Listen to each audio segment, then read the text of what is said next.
We're now live again. Okay, we're sorry about the internet connection. It's off and on all over Ontario, the country for that matter today.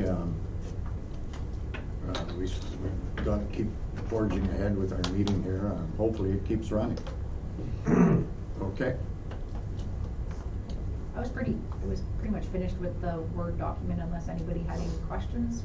Otherwise we can go into the Excel document.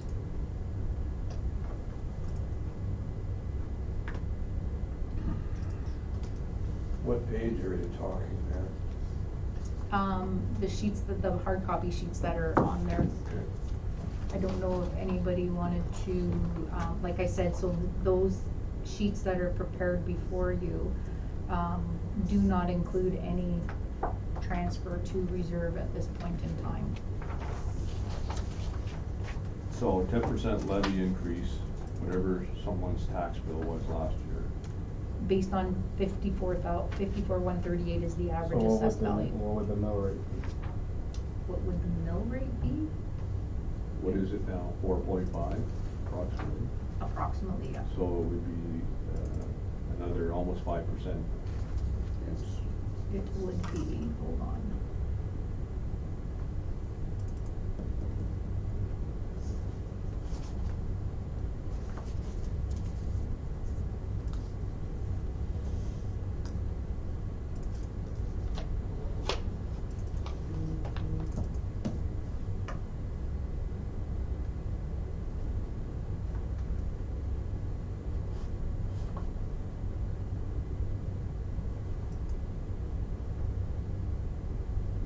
It would be 0.05001584 approximately. Okay, so if the CVA on for a property was 100,000, just to make the math easier. Yep. Your tax bill would be $5,000 approximately. Right. Well, hold on. Let me just do that. Yeah. So last year it would have been 4,500. This year it's going to be 5,000 on $100,000 assessment value. Correct? Yep. Okay, so 10% increase on your taxes, bottom line. That's substantial. That's substantial. Yeah, I don't think we can do it. I don't think you want to do it. Nor am I ready to do it. So, I mean, if we gotta go through this thing line by line, we will. Yeah, I mean, I got some questions about some things in here, so. I mean, this town is already, I mean, we're seeing a lot of good things and sure we had some hiccups along the way, but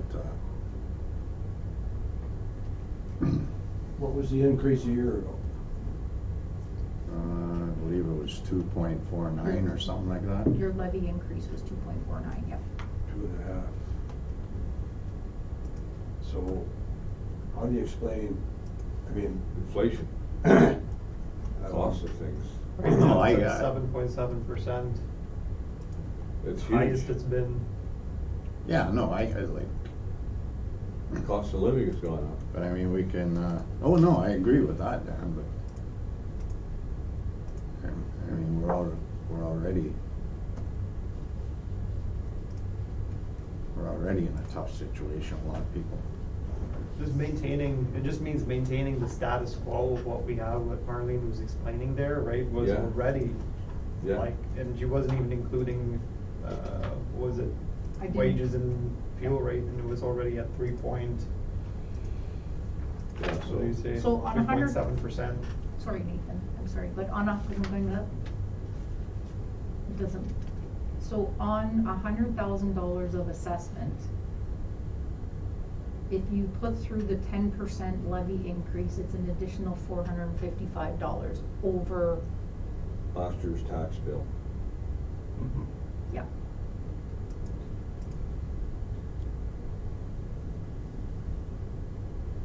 which is pretty close to 10%. Yeah. Yeah. Sorry, didn't mean to interrupt. But did you want to go through, like Dave, you were saying that you do have some questions? Yeah, I'm just looking at the capital works one. I would, I think that is, if we could just, either that or come back to your admin. So what I would say, in your administration tab, you may have, there's a very little room in your operating budget for discretionary changes, right? And so you may have looked at the council section in there. So what I would say for your fees and conferences and your travel expenses, they are budgeted as they were in 2021. I did use the average from 15 to 18 for that. You will see that we budgeted 37 in 2021, and you only spent just over 10,000, almost 11. There may be room there, but that would, for 2022 and the future years, to reduce some of that. It would just mean that you send less people to That's different what I mean, things. like, couldn't we, like, considering what's going on, could we not just say CAO and one member of council goes to everything, that's it? Yeah, I mean, I think you have room. I think we've done that in the past. Yeah, and what I would say, I didn't use 2019, because I think the total for 2019 was $57,000 spent on that, but you have to remember that 2019 would have been the first year of a new council, so there is training. What I think has changed from that era to this era, perhaps one of the benefits that will come out of the pandemic is that there's a lot of virtual that goes on now, so there is the opportunity for some savings in there, so that may be one area that you may want to consider in there. The other is the grant and aid section. You may want to look at that, decrease that, remove that. And then the other question for this year was whether or not you were going to do the seniors appreciation dinner or not. That has been included. And again, for this year, we have the, it is like every 4 years you do have the election costs that come on, so that's in there. That's something that's not normally in there. So I just wanted to point that out. We can go right to the capital unless. Sorry. No, I had ticks by there, like with the traveling expenses, like it was 71 last year, right?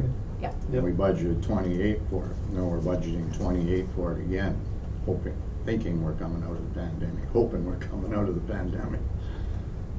So why can't we go down, take that 28 and put it down to 18 right now? I was gonna say 14. Or, well, I just pulled that out of the air, but, so why can't, so can we go through the whole thing? You could go, you're more than welcome, it's your budget, you can go. No, through- but I mean, like really, like is seriously, and that getting anywhere with it, is my question.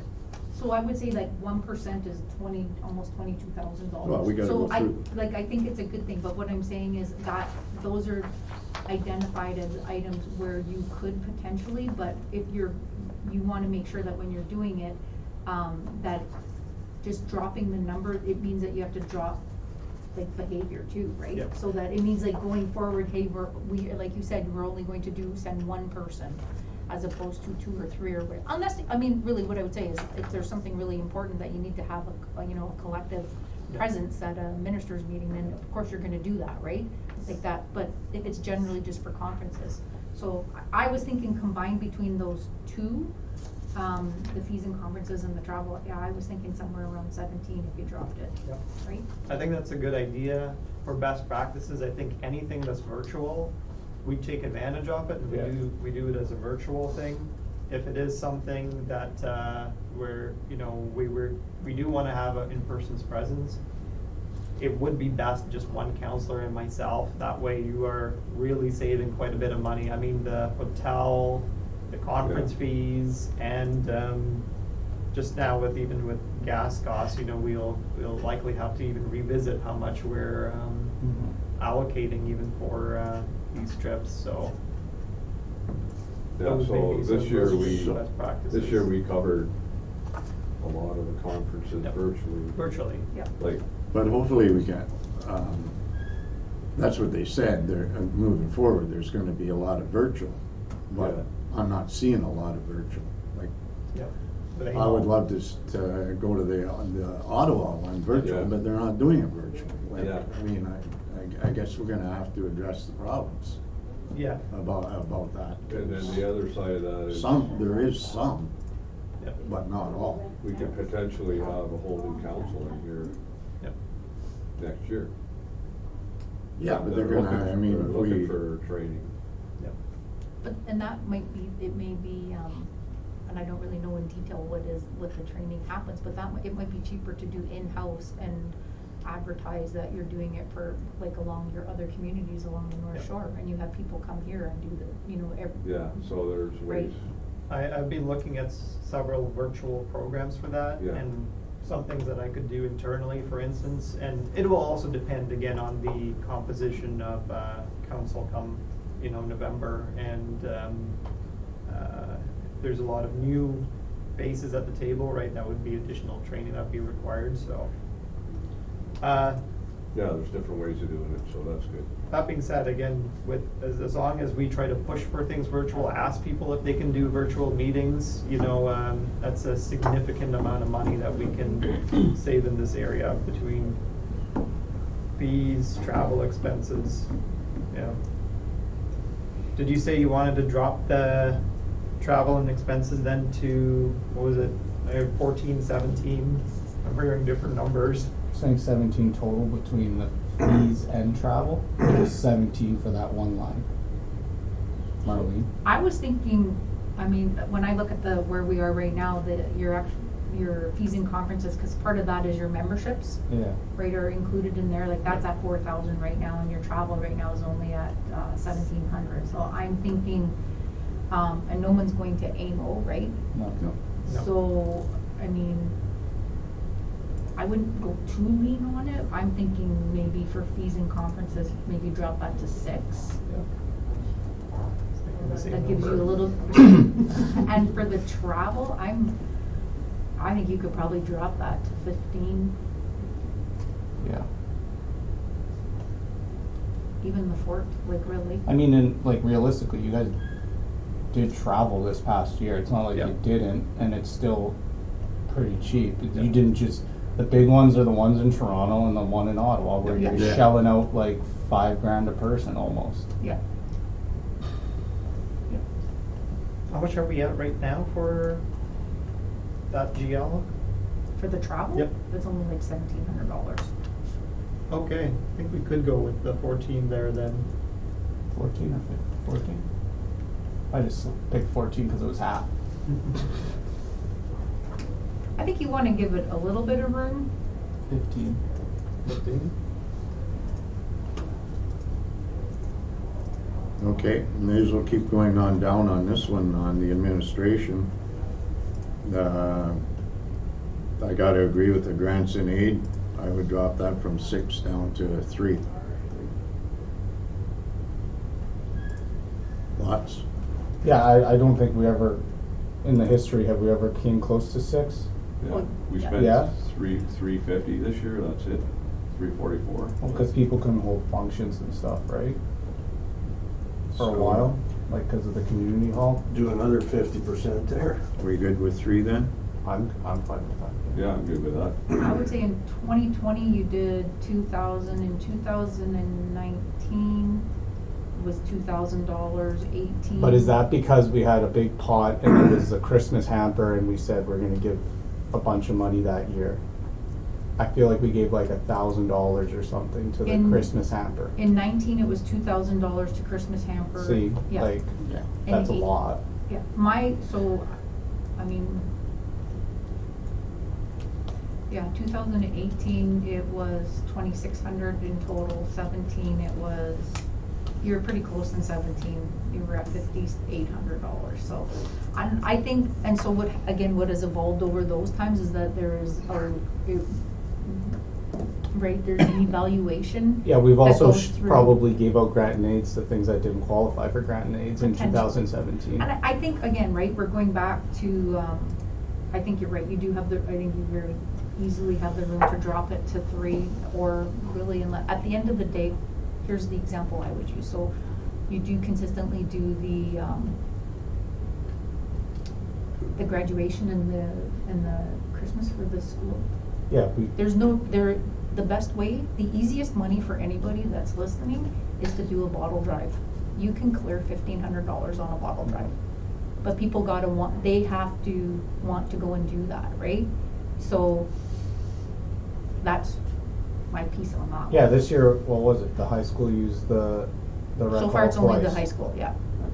correct? But you do consistently, those 2 occasions are consistent Yeah. ones that you do, so yeah. So I think 3,000? Yeah. The next, is the, PR promotion. I'm, Where would I all don't that, know. where would all that money go? Well, the majority of that, you do a physician recruitment that comes in there. You did do a Canada Day celebration that is in there. In previous years, you've spent it on your volunteer appreciation to the tune of $4,000 and newsletter printing of $2,000. This year you have your Discovery Center grand opening is costing you $3,600, and you did have Canada Day that, you have your all of your overtime for working on a stat. You had 4 positions that were working in there, so. What did that cost? Canada Day, I don't know, that those bills have not come in yet. I don't recall what that, I don't believe that the Canada, did it have a budget associated with the? We did. I know the cake was $300, I do remember that, and if you think about your average And your wage. The wage is and what benefits. The wages, what did the wages cost, do you think? For that? More people, overtime.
That was probably about $1,200 in wages. Okay. Where are we currently at right now? If you add the Canada Day, You're down to 6.8. 6.8. Yep. So there may be a bit of room. Would it be, I guess why would there 4 staff there? was that would be the, 4 staff for 3 hours? What was Oh, no. No, you had 2 8 hours and So I mean, 2, I think, were 4 hours. I guess that, And that includes the summer students? one at a time, 8, yeah. yeah, 1. yeah, like I guess Any it's full-time nice to staff? have something on Canada Day, however, that seems excessive to me, considering, well, what was the turnout? That of people who actually showed up. Like my wife and daughter went, and she said it wasn't very busy. It was a good turnout. It was Was a it? really Oh, good okay. turnout, yeah. Yeah, I was impressed. So I- it's I worth think- it in the long run then? I think that there Wow. is room for I think there's room for improvement on an internal level, I for guess, sure. yeah, I guess I'm But just that's what I wondering, would what say. was each of these people doing for that allotted amount of time? Was it necessary? And I guess that's something to look I mean, at you going, definitely- going forward. Going forward, I think that there is room for improvement, yeah. Plus the senior committee, the senior center had a barbecue, and they made money they made good money on the barbecue and that. So for that, what I would caution, and I have cautioned, your gross profits, so what I would say is the barbecues, yes, there is a profit that is made through all of those. But I believe potentially the information that was provided, what was provided to me, I had to reiterate that is your gross profit. That Yeah. doesn't take into consideration the cost. The cost of the The cost of your product. Yeah. And your And wage. really the wage, Yeah. right? So, but yeah, I think that and again, at the end of the day, I've said this before, I'm gonna say it again, sometimes you put things on not because you're making a profit from it, but you're doing it to enhance your community, sense of community and stuff like that.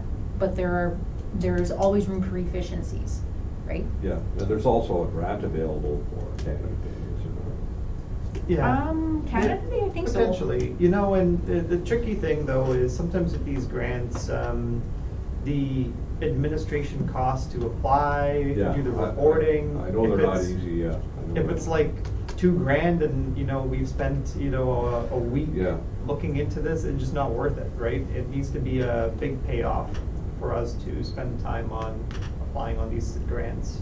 And the other, they're not always that. I know we're still waiting for, we put an application out for, what is it, Restarting Ontario for Heritage Days, that we still have no idea whether or not we've been approved Yeah. for the grant Yeah. yet. So it's a slow process Yeah. on that end too, right? Yeah, So but I understand. sometimes you have to plan, Yeah. hope for the best, expect the And- worst. And it's not easy to apply. Once, if you're approved, it's difficult to apply at times if it's delayed like that. Because your expenses, you can't Yep. have an expense and then apply to the grant after the event, correct? Is that how I understand? In many cases, it's like Most. that. And sometimes they let you, they say, okay, here's the kind of go ahead before we finalize the contribution agreement. But in other times, you have to wait till that contribution Yeah. agreement comes, And because that's without true. that contribution agreement, there's no guarantee you're getting any money. Yeah. So, what do you want to put the PR promotion at? What do you think would be a decent amount? We're gonna drop that. Well, yes, after hearing that conversation, I'd drop it to 14. I wouldn't drop it drastically. Yeah, I don't think. I don't think you can. Pardon? I don't think you can until you improve things that are going on, I think you may be able to. like next year. you Yeah, know? but I'd drop it to 14 right now. Yeah.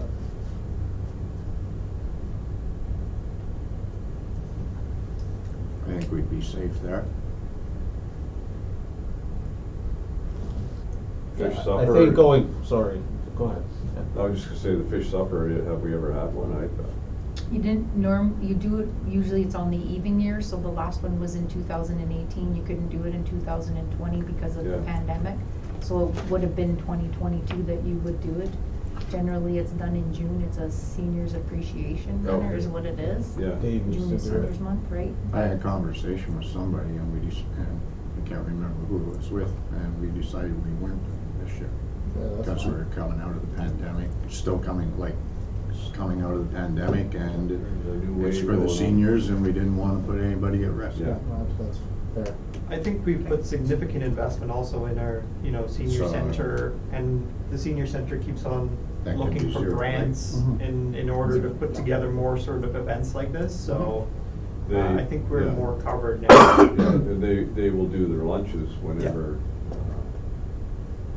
that's possible. And is that a common number for the Christmas party? That is a common number. Keep in mind that there's a revenue stream discounting it on top. What does So it end the up costing? Price is right now on average? 5K net. Okay. So it usually costs us about $5,000. $5,000. Is that because, yeah, I don't know the average. I would say that's generally the biggest, the largest cost is your catering. Right, so if you're, I mean, really, if you're looking for anything right now, we haven't increased our minimal cost to purchase a ticket, right, to attend. But the cost of catering is probably on average about $35 a plate. okay, so I don't wanna sound like rude or anything about the Christmas party, but just because you volunteered at one event, should you get invited to the town-wide Christmas party? To me, that makes 0 sense. And I could be the only one who thinks that, but that makes no sense to me. Like, Danelle got invited because we bartended one year at Heritage Days. Why? I think council has control over that, like Yeah, really, like because that- you guys get you get the invitation list, right? And so I think that's where you guys can control that as well. I would also suggest, really, increasing the ticket cost. Because Because when I think of a Christmas party, I think of it for staff. Am I wrong to think that? I agree with that, for sure. Right? With a lot of places that I've worked at, typically the Christmas party, you know, and this is some of the feedback from staff members too, is it's a free event put on for staff. Yeah. Yeah, that's how I think of it. But- I would rather spend $3,000 and treat our staff than spend $5,000 and treat half the town. Then how do we recognize our volunteers? We say thank you, Say thank you. Well, I mean, a lot because of it's a these, volunteer. a lot of these committee members put in a lot of time and energy to be on a committee, I agree, but that's their so they choice. should be recognized. So we're gonna have to figure out how to recognize them if you don't wanna invite them to the Christmas party. I feel they still should, they need to be recognized, because we're struggling right now to get people to even volunteer for our committees. I agree with that. I agree, but still. No, it's a volunteer. hard balancing act for, I You're know still what a you're volunteer. saying, but it's, Yeah. You're choosing to But- do it but- out of the but- kindness of your heart. But Like again, you're where do you, Why do you expect something that where do you draw the line? Again, yeah, and I makes agree no to your- sense? I agree to your point, where do you draw the line? But, That's not a volunteer, that you're paying them to do something. no, you're not paying them, you're wrecking them. Well, we're spending money and then they get the benefits, so. I think where, I think you have the control, like with that invitation list and the parameters, of how the invitation happens. Financially speaking, you know, the council did attempt to do the volunteer appreciation, and, it was not a well-attended event. It was extremely costly, so I would suggest not going back to that avenue where you do both. I think that would be, and I think, I mean, what I interpret that is, the majority of people who are volunteering because they want to volunteer, right? That's why you didn't have the attendance out of your volunteer appreciation event, right? That, I don't know how many people ended up, it was, I don't, 13 comes picture, to maybe. mind, but, Yeah. you know, so, that's what I would suggest, is that you can, I mean, you continue to, recognize people at the Christmas party, but you don't go over and above, and you control it by saying, okay, is it a because, you know, is it a if that is the issue that, I think it should just be committee members then, not anyone who helped out ever.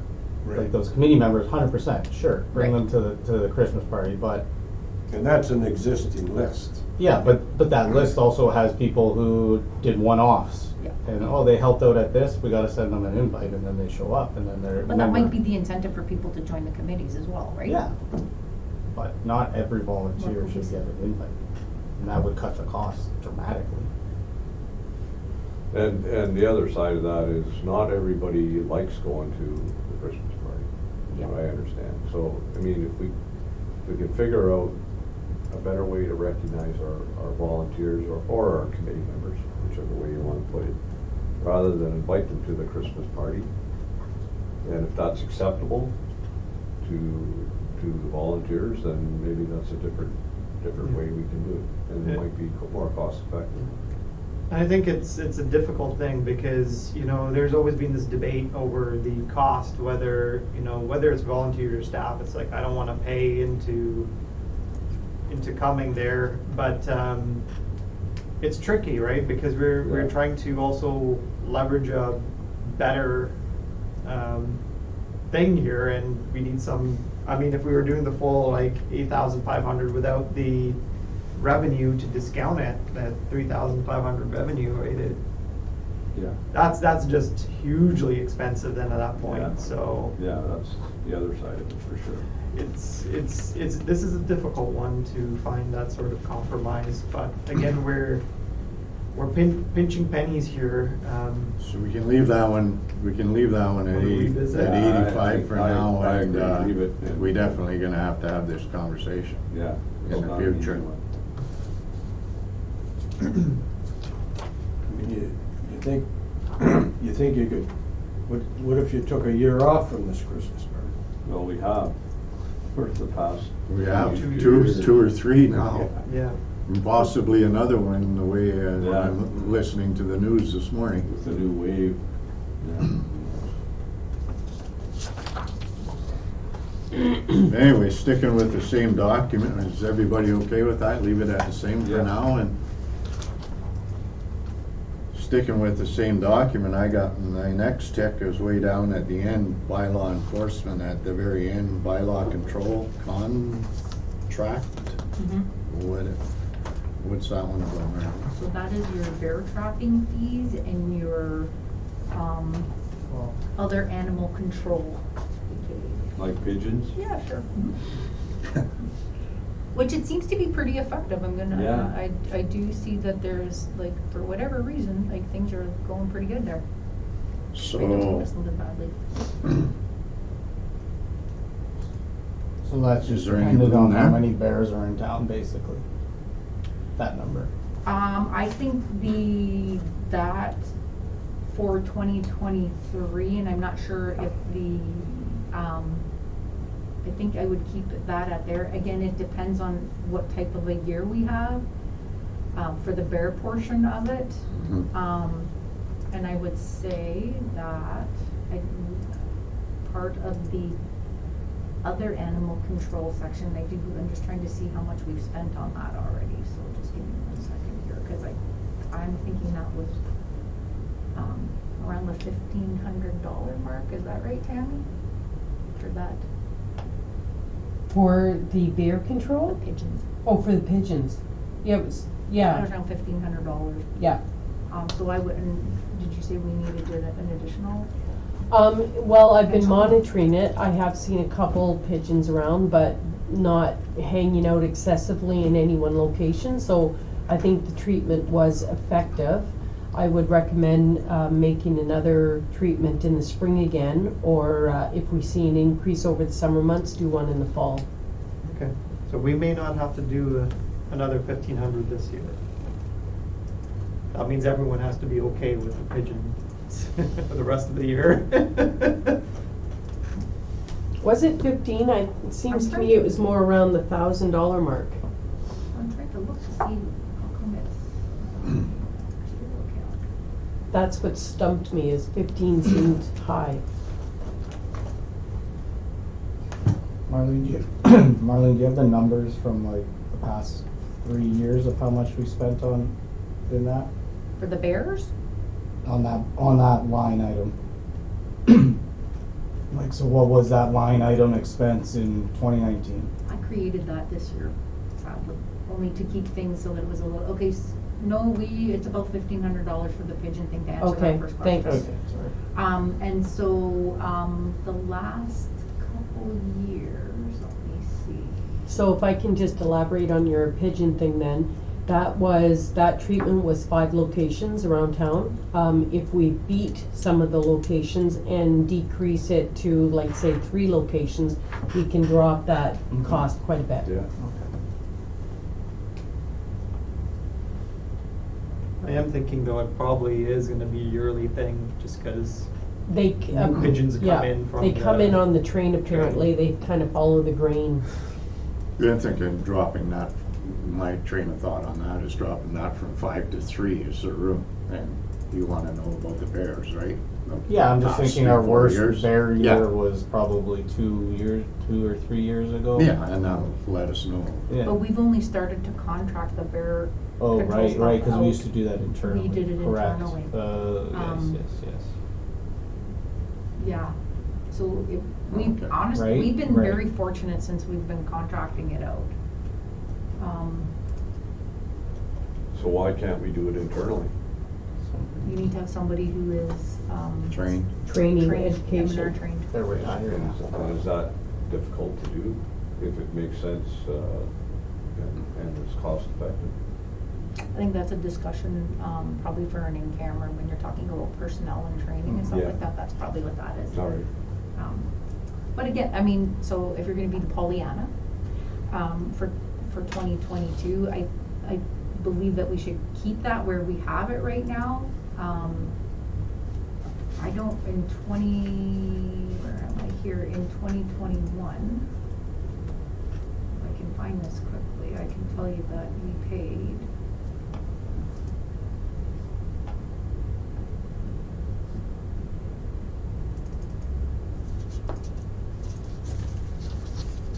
I think it was less than $700, I think, that we paid for bear trapping. Like, it wasn't bad at all. You get paid by the bear, or? how does that No. work? Hourly. No, generally it's our people that, once a trap has been set, it's our people that go to monitor it, cause it has to be monitored, and then if we get something, then we call them in and they charge us, they use our vehicle to transport it Right. away. So, yeah, I would say, like, we're anticipating the budget of the $5,000. You're gonna use the 3 of that if you do a spring and a fall, other Yeah. animal control thing in there, so I think that's leaving you a little bit of a buffer in the event that it is going to be a bad. I have seen evidence of bears around. I have yet to see, there's at least a mother with a couple cubs down at the beach road, cause other people have seen the cubs. But not the mother, no one's seen the mother. I've seen, there was one up at the top of the hill, an adult bear. Yeah. I've seen one. And there's at least one traveling around.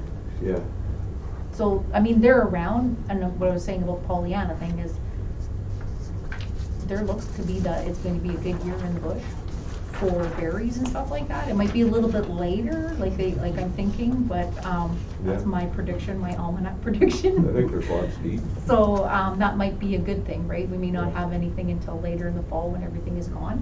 Yeah. I haven't seen those cubs for probably a month. Oh, so maybe they haven't, They're- who knows, right? Yeah. So we got room to drop it to 4?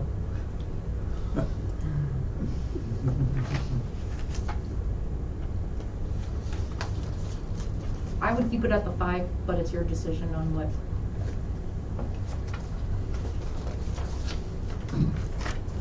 Guys? I don't care about that. Yeah, I They don't think. care about that one? Yeah, that's cool, I would say, or see what happens this year. 4 or 5. Okay, that's it for me on that, on the administration document. Anybody else got anything on the administration I'm a document? little curious about the legal fees here with expenses. Yeah, that's a good one.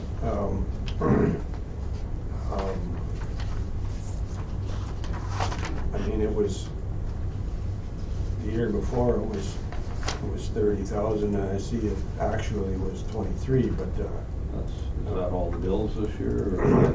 It is gonna be expensive. There's gonna be more to come. I would say that this year is going to be, I think you may, Go over. go more higher than that. And what's Because- causing that, It'd be in camera discussions, right? Yeah, what those items are. But I would, like, right now, you're over 20 grand. You're at 21,401. Mhm. So Okay. you are very likely to hit your 30. Yeah.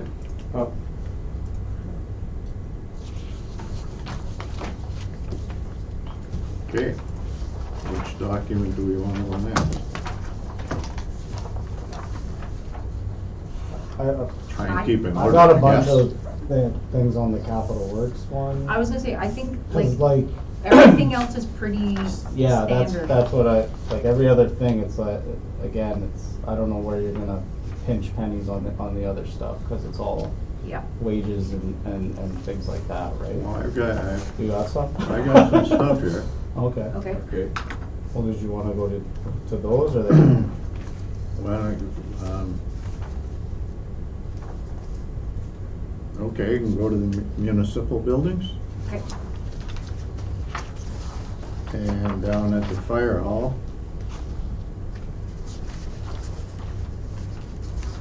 Supplies, What's causing that? what's the big difference there? They had to have already in 22, they had to have heaters changed, they had to have the floor drains pumped out, and they had HVAC issues.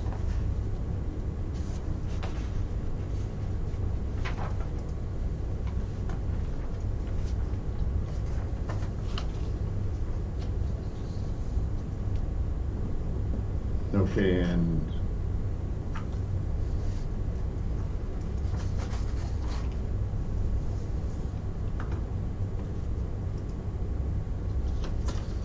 municipal complex, part-time wages. That is, there's been a change in the distribution of hours. So there will be more hours allocated here to reflect,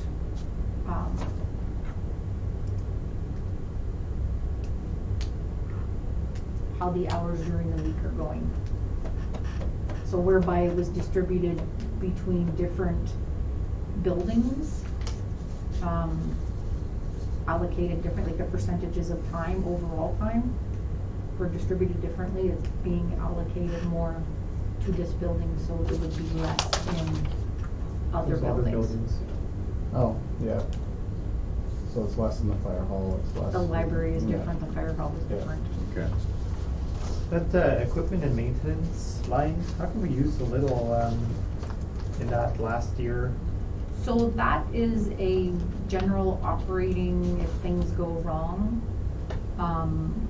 So that was a good news story that in 2021, we didn't have equipment failures or anything like that in the building. But we did, what I will say, for 2022, we have had a $12,000. Or get you back then, Yeah, right? so. Okay. And that one marked too. Anybody else on that one?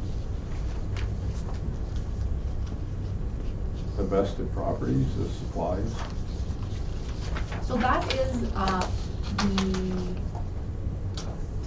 have to factor in what it cost us for the, auction in the end, because none of that got paid in 2021, it finalized in January of 2022, so there is a good. Gotcha.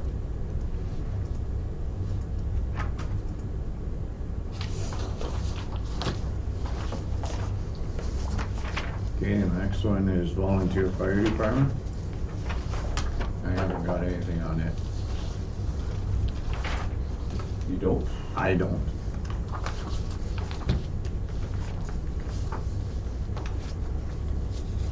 Does anybody else? I don't. Okay, cemetery. I'm confused.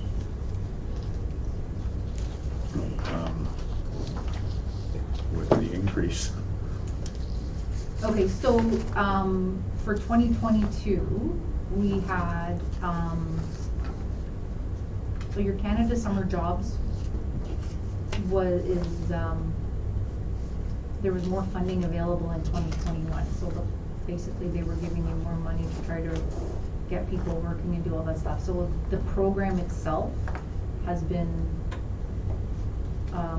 reduced. So it's 50% funding, and they only fund up to 8 weeks. That's all that we were approved for. So for that, that's the differences in for the summer student and the summer student expenses and the federal revenue stream. Our fees and charges is the average revenue on that is $3,000. That's and the majority of the fees and charges, majority of the usage in the cemetery is cremation. That is the trend overall. The odd time we do get full burials, which would increase it a bit, but it really is dependent on the need, right? Full-time wages, it's kind of a standard that we do in there. That is just our public works employees, and again, that is dependent on the type and the number of usage. Supplies we've had to increase because we do have to do curbing. The curbing was actually part of that 2021 budget amount, but it did not get completed in 2021. So those curbing costs to do the remaining available full burial lots is included in there at $3,850. We have annual maintenance and operator licenses is almost $1,000. I've got topsoil in there at $1,100, and I know we do have some.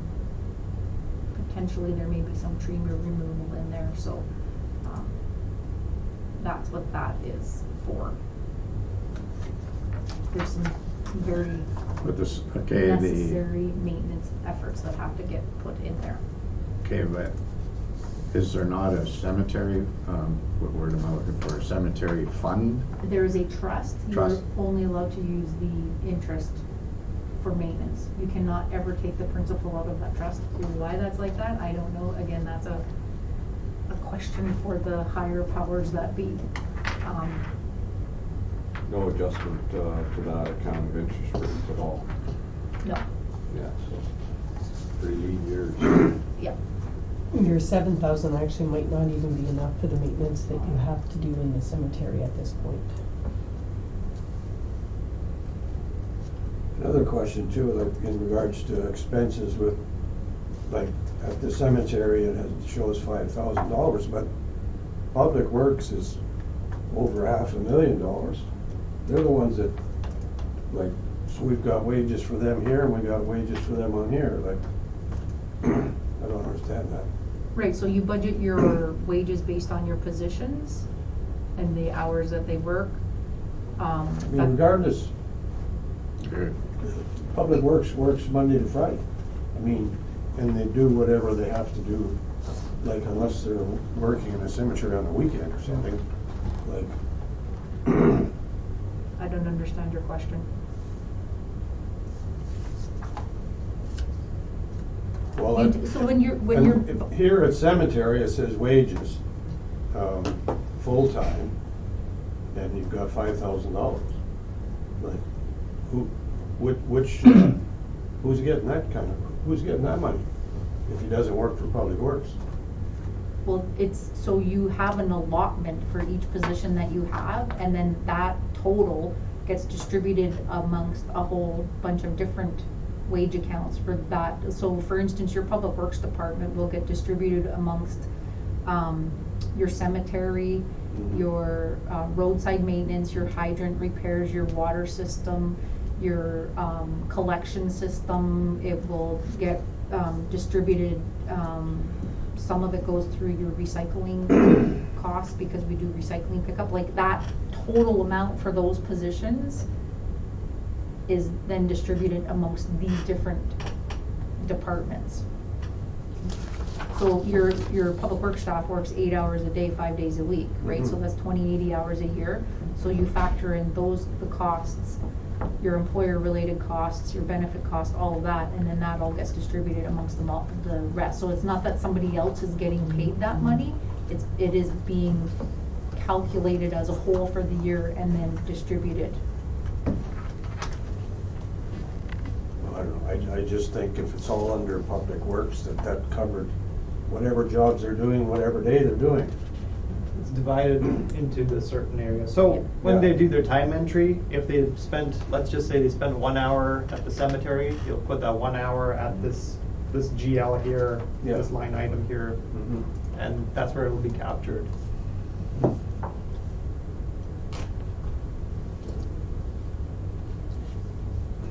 Okay. It's just the nature of accounting that we have to do because of, FIR and all, we have to allocate the expenses into certain functions instead of just doing it as, it would be very easy to do a nice lump sum, but province wants to see Yeah. it in the different areas. I get it. Okay, move on to, everybody done, okay with that? Yeah. Okay. Move on to economic development and, Oh, I have sanitation and landfill now. I didn't have anything. No? You still wanna pick up recycling? You still wanna pick up recycling? We have, I shouldn't say unfortunately, or, we have to. That's 2023 is mandatory. legislative. Pick it up? You- Oh, I didn't know that. Cool, okay, moving on.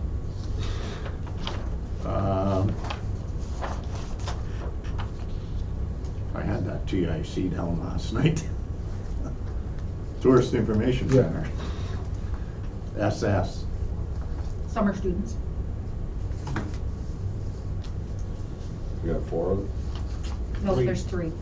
3 of them. 3 of them, and that's the cost of the 3 of them? Yep, That's 3 good. summer students, 10 weeks, 35 hours a week. And then you'll see that And there that's is. 50%, right? That is a 50%, yeah. What about LNG? That is what has been committed for that liquid natural gas project, so the council, oh God, I don't remember when the resolution was, do I have it in here? No.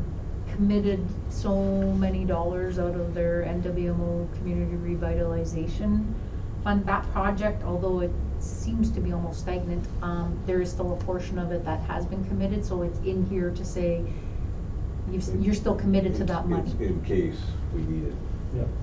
so. Until we find, I don't know if Until we anybody will know. ever know what the end result Yeah, is yet, So but we don't know.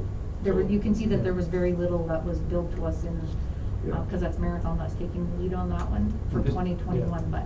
They're still looking for money, right? Yeah, So if they so- find money, they're happy to go, and then Then we'll have to pay we this have the remaining commitment. amount. Yeah, I get it. Okay. Was there any wiggle room in the training? And these were all really much, these are all averages, right? The training, association conferences and travel, and a website. Website, I would keep it where it was, cause were you not talking that you may be changing things on that? So you may have to pay your Google or something like that, you were saying? Yeah, that would be, we'll have to see which account that will go into, yeah.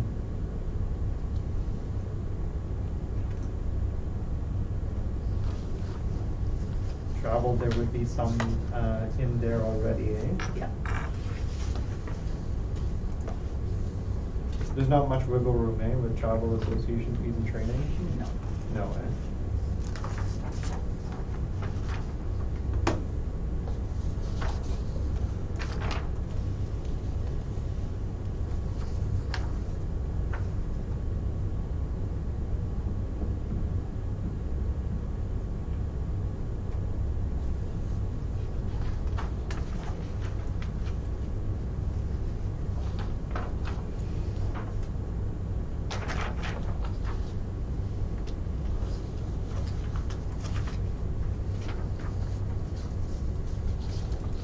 Are you okay with that then?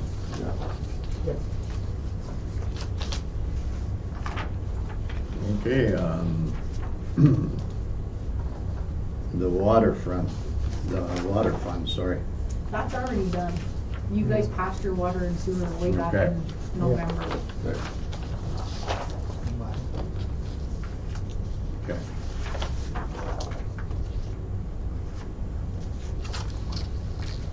And sewer.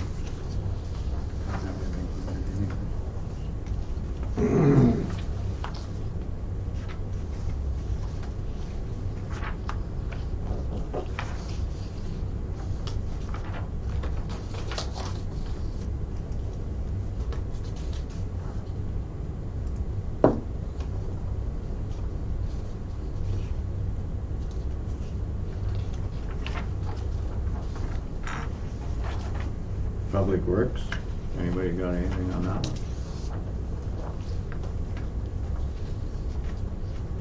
So we had a lot of snow this year. And that's a year thing, I guess, eh, like, we budgeted 20,000 in 2021 and it's almost double.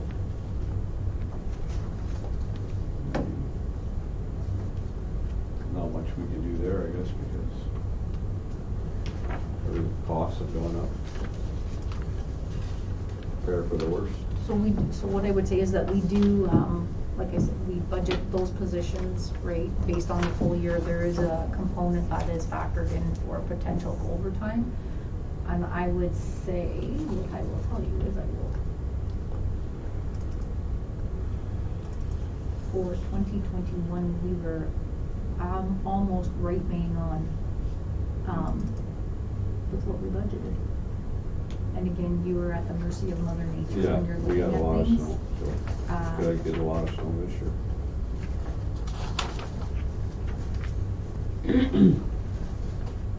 Yeah, we were, so for all of the accounts that we budget for that department, we were over by just under $1,800.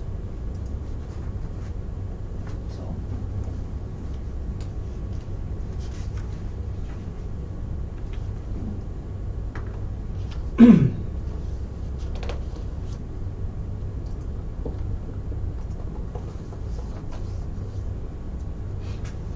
Okay, recreation.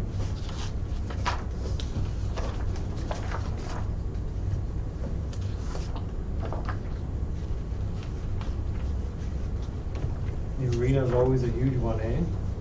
Yeah.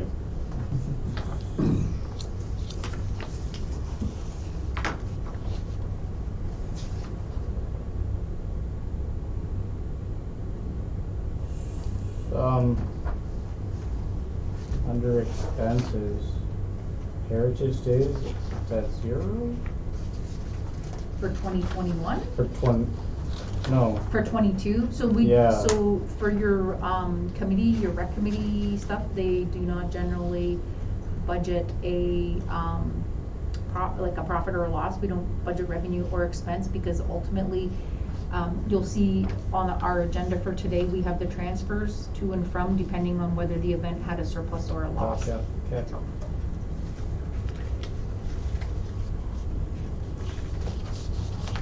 That was my only question. Figure skating, not jumped this year. the expense, or which one are you talking, for revenues?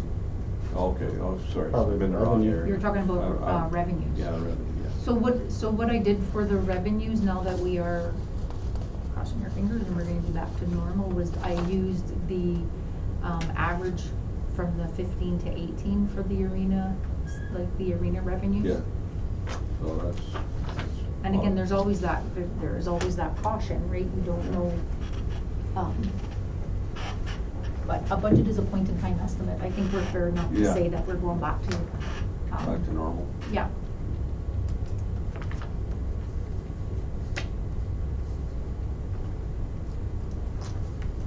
So the cost for this arena season would be, well, based on an opening date. Are we, is it based on mid-November or earlier? These are based on the, like, I think it's the November, somewhere around the middle of November, first Yeah. week to mid, like the 7th to the 14th, Yeah. somewhere in there. Okay. For startup. I don't believe that there's been any, And we communication closed- with yeah. the contractor. I don't Contractor, think yeah. about startup times or whatever, but certainly we would continue with the November startup, November. not an early season by any stretch of the imagination. And this year we closed. was it April in something. April, okay. April 3rd? Yeah, we extended it 2 weeks. Yeah.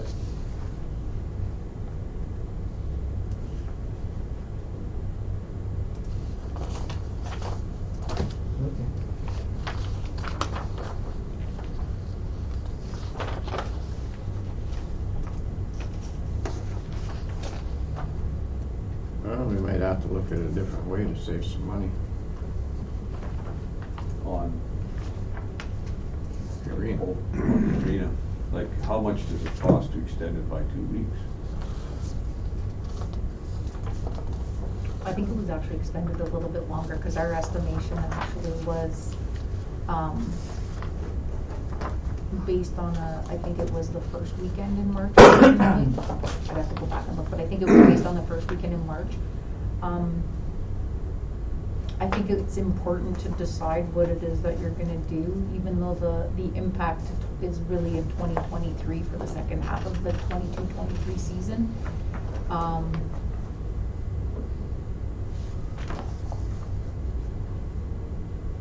And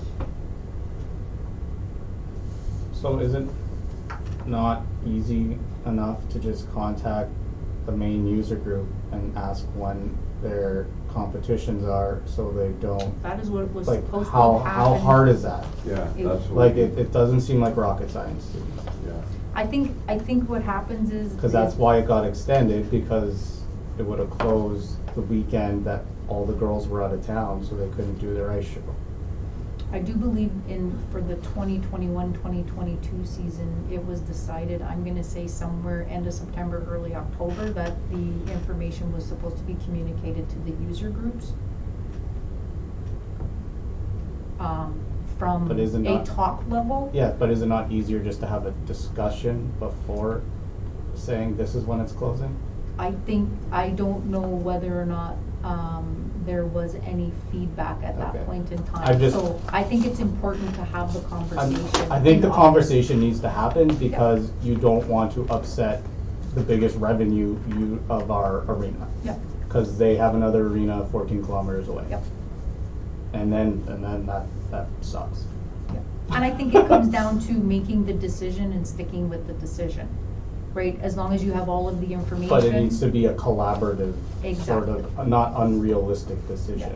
And I think that's super doable. Yeah, because your contracts, before anybody steps on the ice for 2022 in each new arena season, their bills are supposed to be paid up, which I can tell you they are before they get on the ice. So all user groups, when they start their new season, cannot be in arrears, right? That's the first thing. The second thing is, those contracts are supposed to be signed, and the contracts indicate what they are using.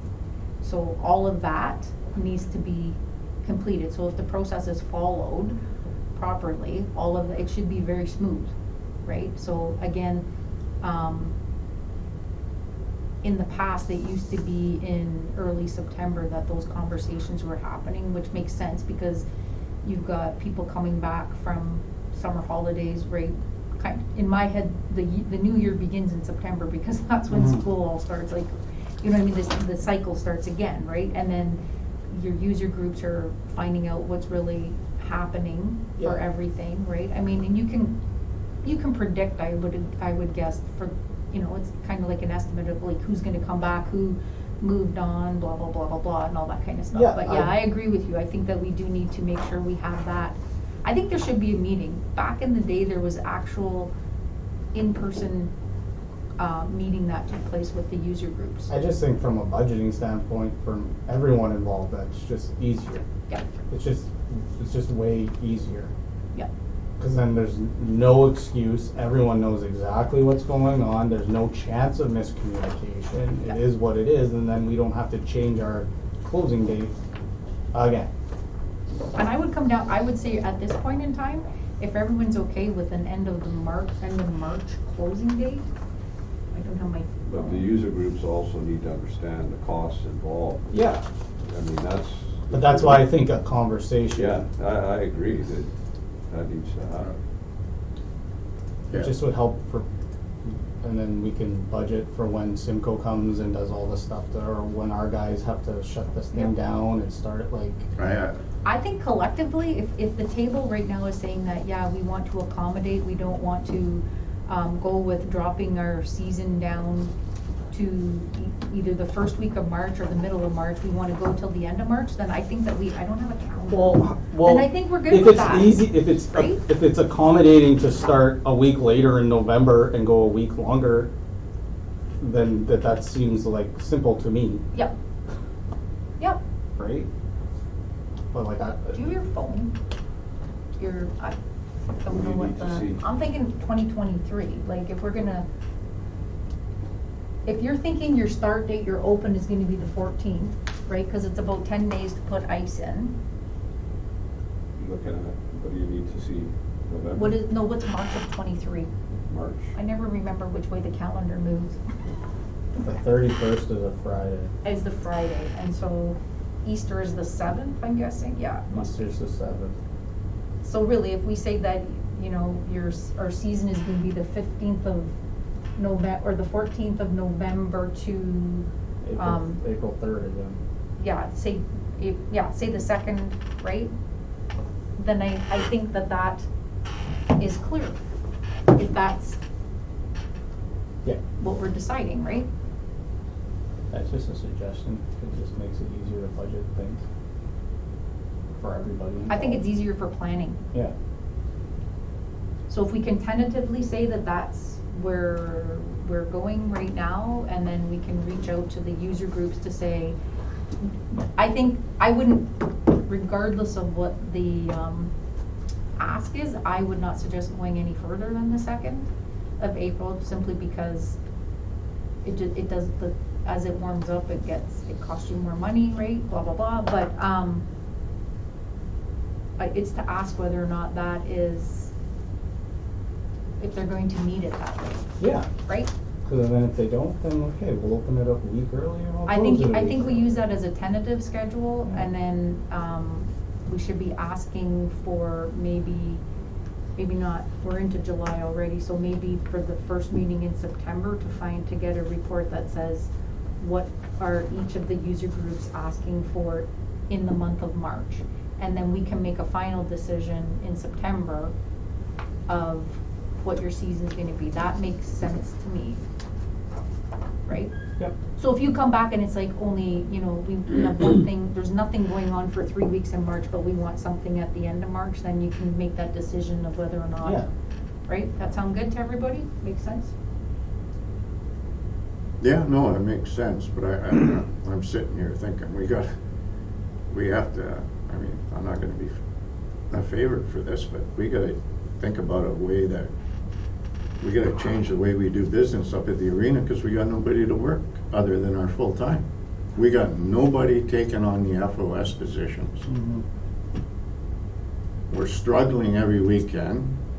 People don't show up for work on the weekends, then we're black, then we're in trouble. Mhm. We have conversation already. I believe so, where I'm going with it, yeah. So I think we gotta have a conversation about, how that place is operated. That's fair. Yeah. Fair? Fair, yeah, yeah.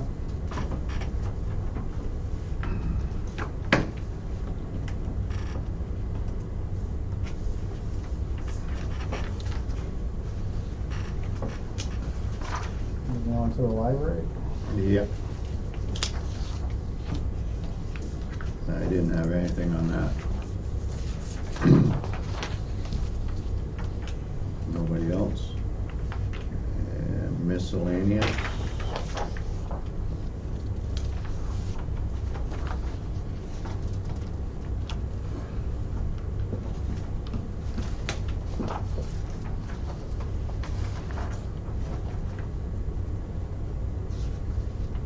And then the last sheet that I got anyway is the fiscal.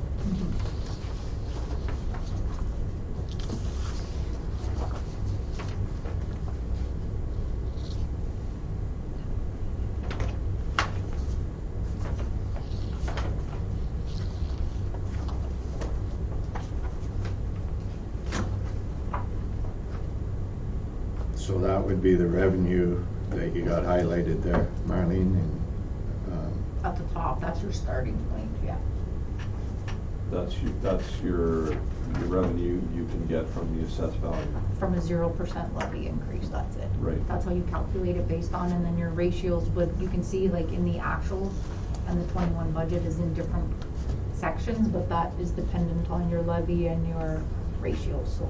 And that went down this year. Right.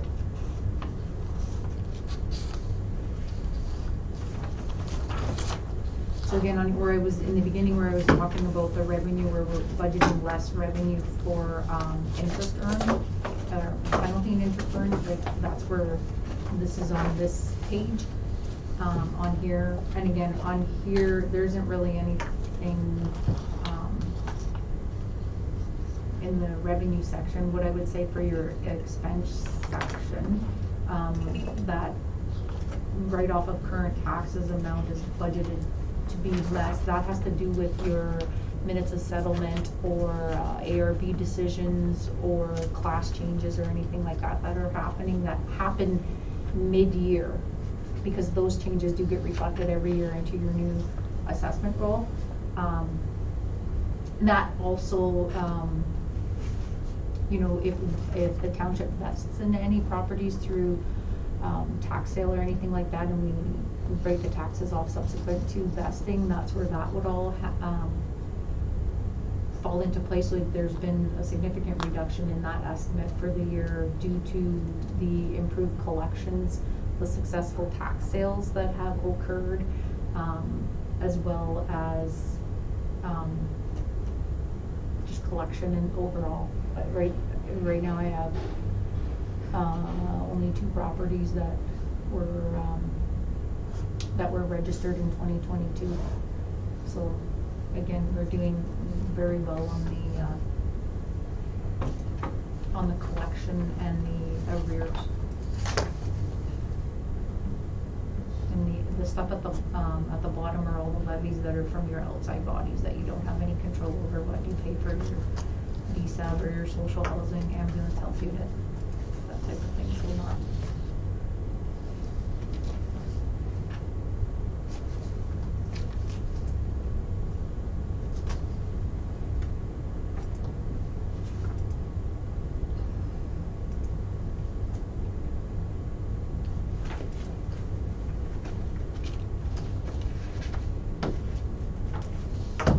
That CPR acreage number there, is there something in writing that states that it cannot be increased?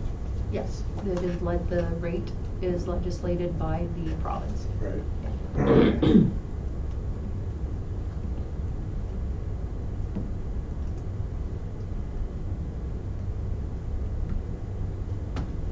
Okay, now, unless I missed it somewhere, or maybe it's not in there, probably not in there, so the sales that we're doing now, for the houses, It's in the admin tab at the revenue.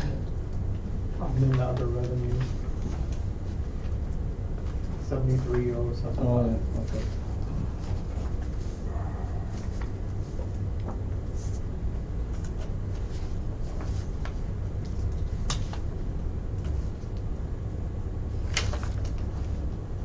And that you did only for past sales, not, did we allocate anything for?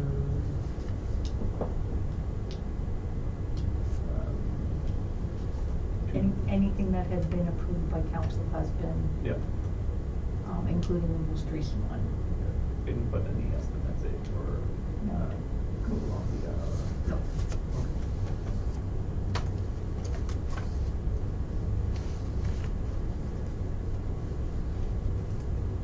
So are we looking at capital? Is that something you wanted to look at? Yeah, I had some questions. I think that is the, right, so what I will say with all of the changes that, have come in, we are at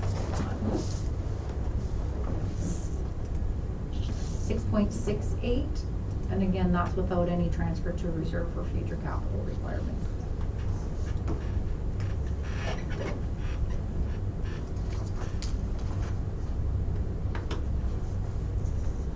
Okay.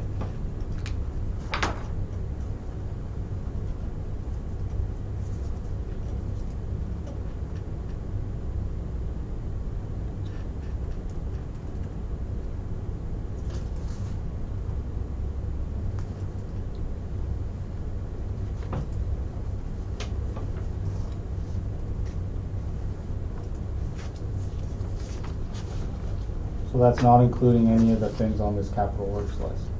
The 6.68 does include Does include. everything as presented there. There, okay, Yeah. so,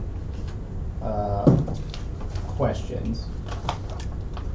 I guess my first question about this was the swim raft from the rec reserve, that's where? That would, Out at the White Sand Yeah. Beach. So, again, sounds like a great idea, but would that money not be better served on the deleted tables that could be used in our community hall? Tables had not been identified as the tables were on there because they were something that had been identified previously, but we were successful, I don't recall if it was in 21 or 20, through the special grant. Yeah, no, Yeah. I'm just confused why we're using our reserve for a swim raft in White Sand. It was put in there, or it has been over the years on there. I think it was in 2018, I'm thinking, that the dock that was out at White Sand was no longer usable, 17 or 18. And it was something that was identified in previous years. Is that a safety thing or something? Well, when it was removed, it was a safety issue. So it's gone, there's nothing there. There right is now. no- there has So been have we nothing got- there. Have we There- got like a list of complaints saying where's the swim raft? there was something along the lines of that, do you? There's I a recall few. one person. I've gotten one call. Okay. Okay, so, Few. again, I'm just wondering why are we spending $5,000 on this thing? It was identified from your recreation department and has continued to be, as the boiler in this place has been repeatedly on your wish list, that's, So, Yeah. yeah, but in a year where we're starting out behind the 8 ball already, why are we pulling money from a reserve for a swim raft? It doesn't make sense to me. I've just highlighted it, maybe you wanna go through a couple other ones and maybe Yeah, okay. come Yeah, back to finally decide which ones you wanna Okay. turf and. So that's my first one. On that page, is it? You want me to keep going? Sure. Yeah, okay, cool. So I guess I have a question about GPS, the security cameras. I guess my first question is, again, why? Like, what's the yearly cost associated with this? And then, is this gonna save us money in the long term? Like, are our insurance rates gonna drop drastically because we're spending 20 grand right now?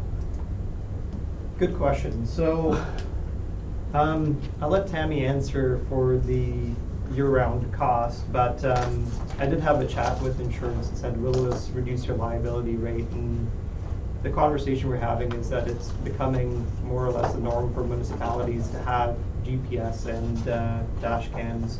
And a big portion of that is, even with potential recent claims that we've had, all that we have to fall back on is logbooks, and that simply doesn't cut it. You know, if the statement is there were icy conditions on the road, we have no way to prove it unless we're able to prove it that we have the footage that shows we went out at this time, and this is the GPS proof that we were in this spot at this time, and the GPS will show which routes we did and covered.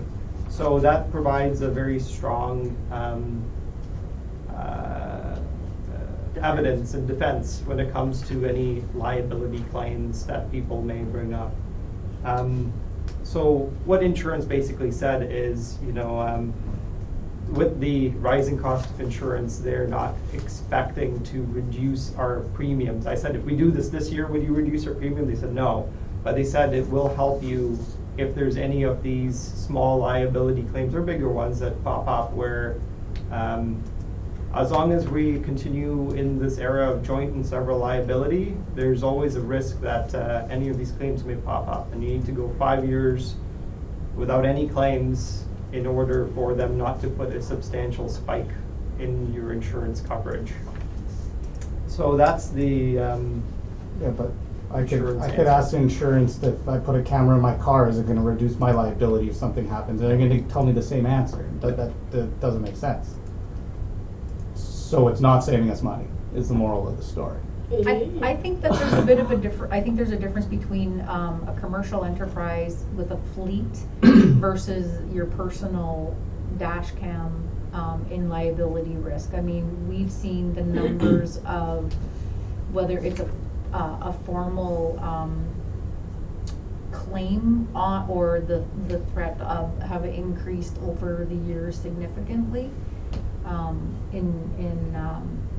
So, okay, so what would the yearly cost of this be? which are annual, if, regardless of the startup, what's the annual maintenance on it? The annual maintenance will be $8,000 as monitoring. Monitoring is $8,000? For- That's just for all- for the GPS? Yeah, or- so it's $86 per vehicle. Okay, So and you said then, $1,000? Yeah, so for the year, so it's $86 per month per vehicle. So when you add, all of the monitoring for the year, you would be looking at $8,000. and then how much have we shelled out in liability claims over the last, You know what? 3-4 years? Sorry, oh yeah, okay, sorry, what was that? like how $5,000. how much have we shelled out in the last 5 years in liability claims? What comes out the premium? Yeah, it usually we usually spend our deductible, looking into investigations. That being said, right, this is sort of like an insurance policy. It may save you from a what you say frivolous claim, because it says, it really unfortunately has the, But in the Township of Schreiber, how often does that actually happen? I don't think you wanna, you're not, so I think you need, we may need to wanna have that conversation. It's not a cheap expense. It is, And our fleet is aging, so we're gonna have to, like, some of these trucks are, you can't just look This at the is $5,000 transferable. deductible Okay. as a payout, you have to look at the value of the payouts on the claims that we have had, and they are significant, so that's pretty much all that you can talk about in an Yeah, open yeah. session, right? But we're, so when you look at, okay, well, we paid a $5,000 deductible because for whatever, and, you want to look at how much that increases the premium that you're paying overall. And it does come down to, okay, what did they assess the responsibility, on the township part in what we've been, in the ones that we have had to pay, and in the ones where the potential, litigation that's in there. yeah, but either way, aren't we paying that deductible of $5,000, and then we would be paying on top of that And then your premium 8,000? goes up. your premium will go up substantially. They're just looking for one excuse to increase it. Like, for instance, we had no claims beyond, there was a bit of a settlement that we had to deal with, but beyond that, we had no claims, and they increased our insurance by $30,000. Yeah, but that was like across the board, right? They're just looking though for any potential reason to increase it. And right, our handy transit, that they increased that insurance, was it by $10,000 this year? And they use an example outside of town, you know, as their reasoning. So, and that was just $10,000 for a situation that happened in Ottawa. They use that as justification to increase our insurance by that amount. So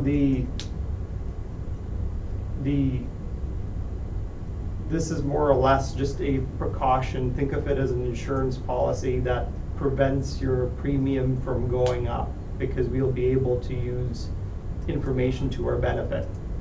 I get that. Yeah. However, this budget that we have Yeah. doesn't lead me to think we should be doing this. At this point, if the situation ever arised that you would have to go to court, you would most certainly lose without this kind of data and footage. Currently, we are not meeting minimum standards. So we're on dangerous ground. So when we This get, will also help us control a lot of the excess hours that we're using the equipment, the inefficiencies of the equipment sometimes. This will help us control and make everything much more efficient and cover ourselves in the event that claims come through. Well, how do you explain to reduce hours? It provides evidence, right, in terms of how we utilize the vehicles and all. For instance, the information on the tracking will show exactly which vehicles go where, and we can utilize that data. We have 3 guys. Yeah. How much more efficient can 3 guys be? It's not Like, that's a real yeah. question, like, Yeah. there used to be how many that used to do it? Like, you would know, Mooney, like, how more efficient can these 3 guys be? No, it's a tough road, that's for sure, for 3 guys. We can certainly make some changes in the overtime that's being incurred. There will always be overtime for snow removal, but there's certainly areas where we can cut some of that overtime. And you can justify that when you have footage that says that we are still within the minimum standards before it needing to be cleared. And who monitors all this equipment? The GPS and camera? Yeah. It is a website, so it's the website fee, and it would be like if I installed it on my computer, for example, I could You'd see be where looking all at of the it. vehicles are going, and it shows me a picture as well of what's being removed. The weather monitoring is something else that would be beneficial on the cameras, because minimum standards does say that weather has to be recorded 3 times a day, 4 times a day in the wintertime, but that's currently not happening.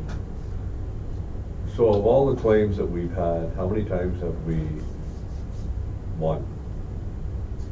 Somebody makes a claim, what are There the was chances you're one gonna win? potential claim where we had major issues because we weren't able to prove that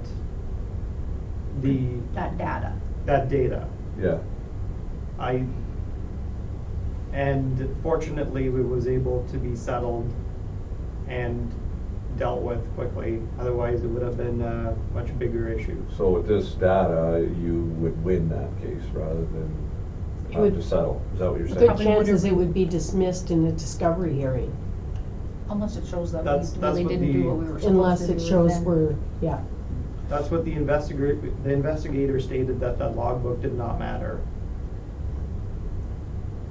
You need the record.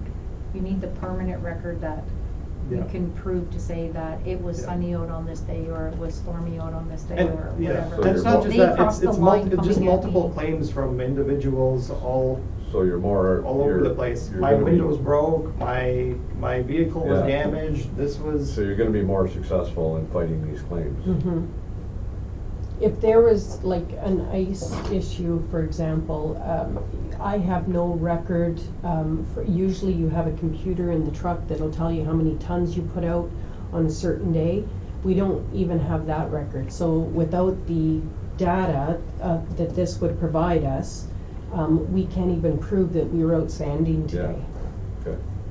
What I'm really concerned about is that one claim that may come to us, I'm scared that they may increase our premium 50 grand a year Yeah. just on that basis in order to say, hey, you have this claim existing. And it'll go to the courts and everything, but as long as there's a claim that's there in the background, they use that as justification to substantially increase your premiums. So that's my main worry, is we can't afford to. Not do it. Mhm. Does this, this might sound dumb, but does this not seem a little too like big brothery, like we're spying on our 3 guys driving around? It's I don't think Like, that's what you're doing, though. do we need to have a camera in everyone's office to make sure everyone's working where they're supposed to? Like, I'm just like, I'm totally, I That's. don't get it. There should be no, in a public building, there should be no expectation of privacy. It doesn't matter whether you're walking into the courthouse Yeah. or you're walking into anywhere. What I would, I mean, it is, I'm going to speak on behalf of the three of us that are here at this table. The GPS cameras and the building cameras, are something that we are very, firmly endorsing for multiple reasons as a necessary investment to the future sustainability of the organization. And it really didn't come to me until very recently that we do have some of the unconditional grant money that we could use to cover these things. And that's what I would suggest, that we transfer some of that 2019 unconditional grant and use that to cover the capital purchases of these. I think in the long run, it will help to, like, that's not to say that your insurance costs aren't going to go up, but it will, in the long run, help with those increases. It will help with future claims documentation for minimum standards. We do, as we are doing, because we are very fortunate to have the staff that we do, make no mistake about that. We are very, very fortunate. There's a lot of experience, knowledge, loyalty, and we don't want it for people to think that it's a Big Brother atmosphere. It really comes down to properly managing the assets that we have. I think that with the potential changes over the next 5 years, I think it will help us to figure out how we can, like, maybe we need to change things up. And again, it's not really a conversation for an open meeting, but we may need to change the sort of the pieces of the puzzle and how they all fit. And this will likely provide, I believe what your term was, third-party data to be able to say, well, I think this might work and this might work better. So I would suggest that you use some of that unconditional revenue that we have left available. Yeah, I'm okay with that, because I know what, I mean, I come from a railway background, and they've been doing this for years. And they even had video capability on the locomotives, where they'd be going down the track and videotape everything. And I myself personally viewed crossing incidents where, you know, people made claims that no one was blowing the whistle at the crossing, and other things. And the video proved that, and a fire on the right of way, and the video proved that it wasn't the railway's fault. It was, you know, which would have cost a lot of money. It ended up that they won the case, so it is valuable information.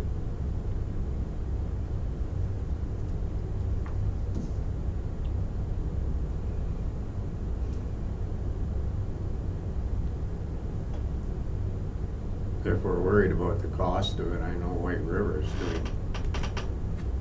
doing it in stages. They're doing just the GPS, I believe, this year. But I mean, if we're gonna get it covered. Yeah.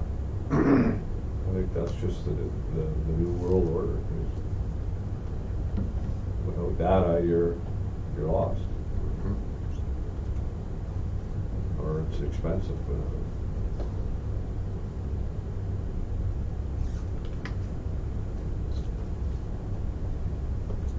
Okay. Do we want to record that as a transfer? I vote no, but whatever.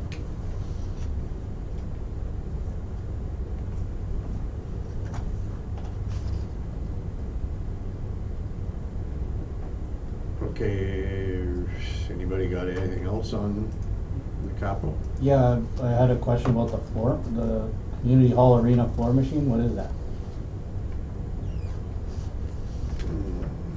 Tammy, did you want to talk about that? Yep, the floor machine that the arena currently has is extremely old and doesn't hold a charge. So it's not capable of even doing the arena floor. It takes them a week to do it as opposed to an 8-hour shift. The standards for cleaning has changed industry-wide. So the days of a mop and bucket are gone. That's just spreading contaminants rather than cleaning.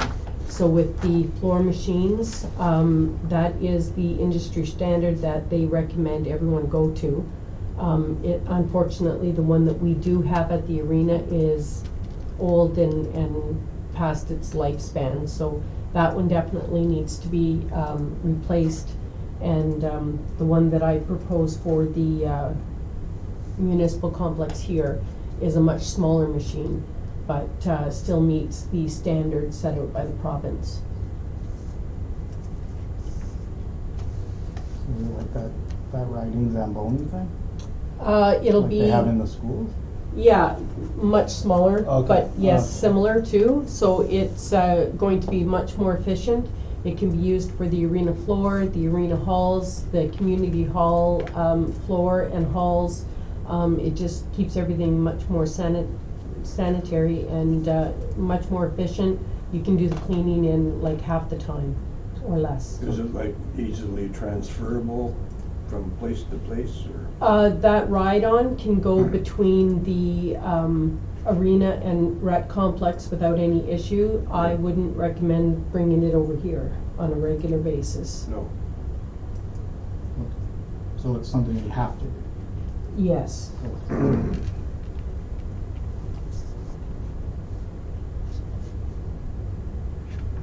And then my other question was, under signage, there's just nothing? So that is it was,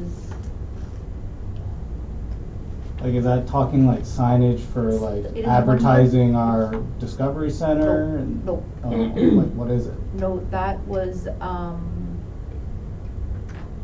there's some discussion going on one of the highway signs. Uh-huh. I can give you some more detail on that. Oh, I think I know what you're talking about. Okay. Okay, never mind. Yeah, So why is it? well, I should, you know I what? guess why is there no number though? Cause there's, at this point in time, let sleeping dogs lie. Okay, cool. What's going on with the boiler? I see that deleted, but, For the Yes. municipal complex? yeah, Is it- is that, I'll let Tammy give you the Okay. fine details, but Just get an update on where, that. I know that Tammy's working on getting a quote for that. The boiler we have existing is very inefficient. This is something from Yeah. the 1960s. Its lifespan has ended. We're hoping Yeah. to replace it and get something that will utilize far less energy, that will, in the long run, save us more money. The boiler currently, as it stands, is it's not burning clean. Sometimes it doesn't light, so we're getting heavy fumes in the community. It's really starting to be a huge concern of even an explosion. So we have to do something about it very quickly. yeah. So I am working with Cloud Darling for a quote on replacing the furnace. And then they also have a division of Cloud Darling that can hopefully assist us in finding some grant money to make that happen. Okay, so if we don't have grant money, then where does the money come from? Yeah, that's the problem. Yeah. So if the boiler blows up Oh tomorrow, my God, touch the wood. Yeah. I would do that. well, I'm looking at the Yeah. worst case scenario. It is a very possibility that we could end up with a catastrophic failure that will cost us a lot of money if we don't be I'll touch wood too. proactive. So what do we do then? What's the fix for this? Well, we're looking for potential funding, and you know what, as part of the process of getting the quote, Yeah, okay. I think it's Flo Darling's looking at getting some Yeah. pricing, and they're also looking at potential funding for this, so. So we're very hopeful that Yeah. it's gonna work. Something will. We should yeah. be able to take advantage of some grant for this, hopefully at a 50-50 ratio. And if not, we'll have to scramble. For heating and reducing energy costs, the footprint, Yeah. there seems to be a lot of opportunities. We just have to Yeah. find the right one that will fit our needs. Yeah. I know at the CP station, they're in the same position where their boiler was 100 years old, and then they replaced it eventually with a little tiny little unit. So, Yeah. Yeah, makes sense. I gotta take a break too.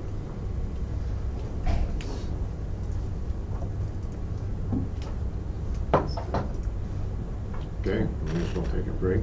Well, I down might to as well two run too tonight. then. Yeah, well, we don't have quorum, so.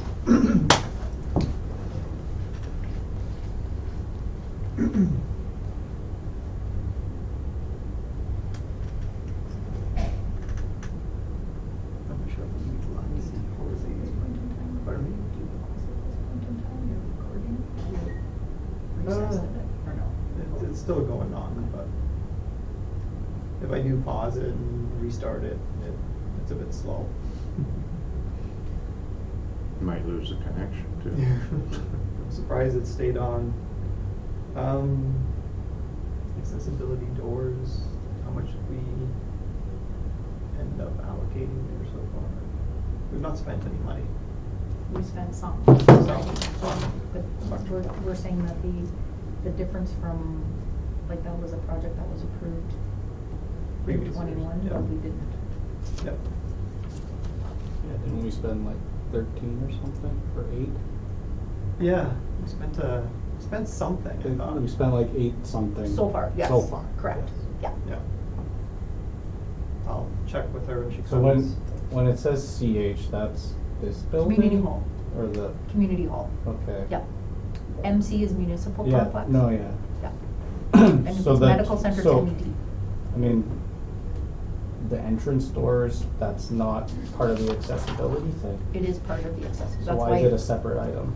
Well, because originally that was something that was in separately, but then with conversations, it was like, no, that really was something that is included in the 70, so that's why it's not, there's nothing That's why it's associated. deleted?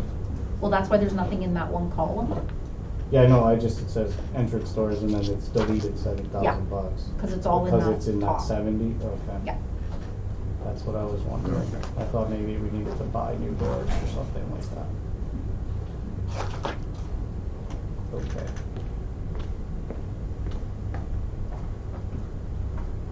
Okay, we got a quorum back.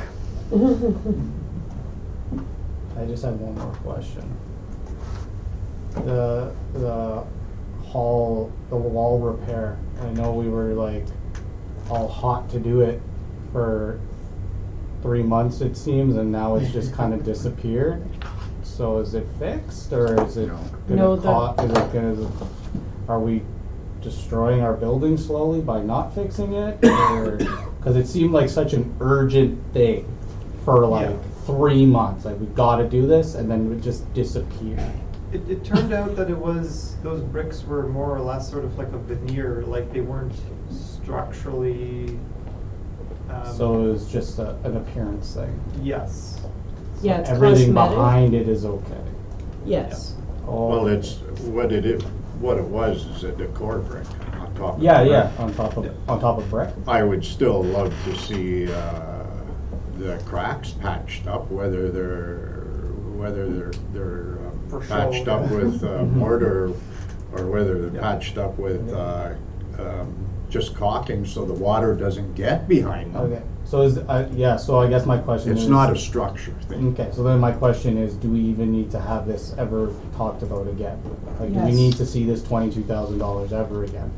We're hoping to have it repaired at the same time that we have the concrete wall people come in for the dam repairs. It'll be the same kind of, injection to fill cracks. So, while they're here, we're hoping to have the repair done, but for much less money. So hopefully less than the 22 grand. Yes. But you don't have any estimates what that may be now, eh? I don't.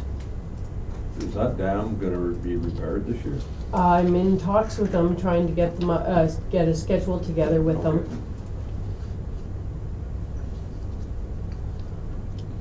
The accessibility doors, what's the total cost for this year you're anticipating? Because I don't think we'll be maximizing it to the full 70 grand. We're gonna be pretty close Oh, okay. to that, yes. We've got the, it's in your accessibility plan, but Yeah. we've got, the handicap washrooms that will need to be done, one in this building, library, arena, and then the reception doors for the municipal complex. So it'll be close between electrical costs to run the electricity to run the operators and then the operator installation.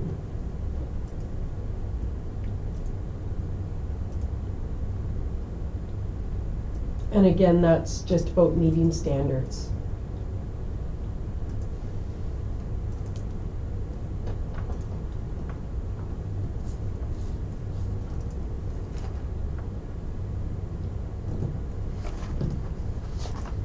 And fire hall electrical upgrades, that's. I remember think that if you needed to cut, I feel you could cut that. The 19,000 includes increasing the power going to their communication board, where their command center is. They are functioning the way it is. They just have power bars and stuff like that. It included a dryer receptacle. It included installing receptacles on the ceiling to plug the trucks in, with future ability of switching it from the 15 amp to a 30 amp as the trucks are replaced. And then part of that 19,000 was also a pony panel installation to accommodate the generator. So currently the generator is working with the building. They back it up to the back door and they just run extension cords underneath the garage door to plug whatever they need in. So it's a luxury at this point to have a pony panel where you could just drive the generator up to the back, plug it into the building, and it would power certain things inside your building. So the upgrades in their communication equipment, it would still be able to work with the electrical they have? Yes, Okay. yes. I mean, if they're doing it just to do it, Pardon me? I guess if they're doing if they want all that just So wish list. because, why are we saying yes? It's not the year to say yes. No. Yeah. Like It's something all- that will have to be done in the future, Yeah. so, but it's not So, but necessarily the an urgent matter. ESA didn't come in and say, you No. need to do Yeah. this? No. Okay. Like they did with us. Right. Okay, I mean, I'm fine moving that to Yeah, the We have it, donation we- pile. and the, Well, I mean, if we're saying no to the dryer, then that's gonna. yeah, exactly, you don't need a dryer plug. Trust me. what's the 10 for the equipment? That is, mostly, I will tell you, hold on a second. That had to do with, wilderness, I do believe it was, which he identified, our fire chief, identified as critical on his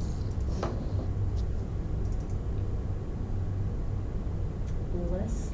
Or is that the forest fire nozzle and There stuff? was replacement hose for 2,400, wilderness rescue equipment for $2,000, for wildland forestry equipment for $5,000. Those 3 are all critical, and then a nozzle of 1,400. That was what the 10E was.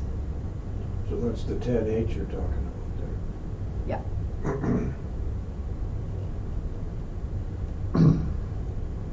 Yeah, you did show me the forest fire nozzle broken. Yeah. Anything else on that list, Tammy, that's more of a wish list than a need on the, under fire? Under fire, I mean, it's just my opinion, but forest fire equipment would be covered under M&R. Forest fire fighting, they come very quickly. But that's just my opinion.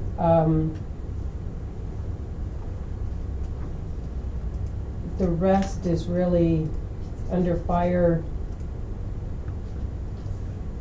I'm not sure that you could eliminate anything there. council has already approved the turnout gear and the Mhm. SCBA Yeah, grade, that's so what I was those two thinking, are that we already did that, so. non-negotiable. All right. I talked with Jan about the forest fire, the hoses and that, and they have to supply a certain amount, they're not meeting that amount, or something to that effect. I think you might be right on that. So, and then he said, wait here for a second, I was talking about another issue, and he said, and he went up and he got the nozzle, and he said this blew apart in the guy's hands the other night. So I really believe that they need that. I wish they didn't, but It is what it is. Yeah. okay, and dam inspect, the dam, I know I've had conversation with you before, yeah. Really, 3,500, or 35,000, I mean? That's for repairs as well. Yeah, oh yeah, no, I know. Yeah, he stands by that. He said with the, cause that was quoted in the fall of last year. He said that he really could increase it this spring with the extra expenses of traveling. But he will stand by that price, but it's all specialized injection on some of the cracks. We certainly don't want to see the deterioration of that dam. I think So- it's a critical, Yeah. Critical investment in component. infrastructure, Yeah, for Yeah. preventative And with the catastrophic. holes that we've got on top that they want to patch, the more the water washes away in those holes, it'll just make them Yeah. bigger. Yeah. And the deterioration will only get worse Yeah. if we don't take care of this. Who actually is responsible for the inspections of these structures? Township, The township and the It's our township dam. alone? yep, it's our dam. You mean that, oh, I would have thought that there's, The government agency that looks at that Right, as well, like, right. and tells you to do it. yeah. Has anybody told us that we had to do it? I guess that's a good question. It's part of regulations that Yeah. it has to be Has to be inspected and, yeah, Okay. yeah. So who's inspecting it or did it or? So it depends on the level of inspection. There's different levels of inspections at different times.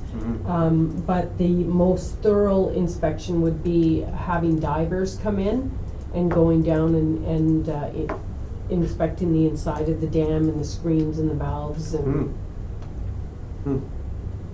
there are some things on the dam that we will, in the near future, have to consider. That valve that's down there right now is not in operation. But they have been pulling the screens twice a year to clean those. Screen replacement will have to happen eventually. I'm not talking about this year, but there is an expense to that dam for sure.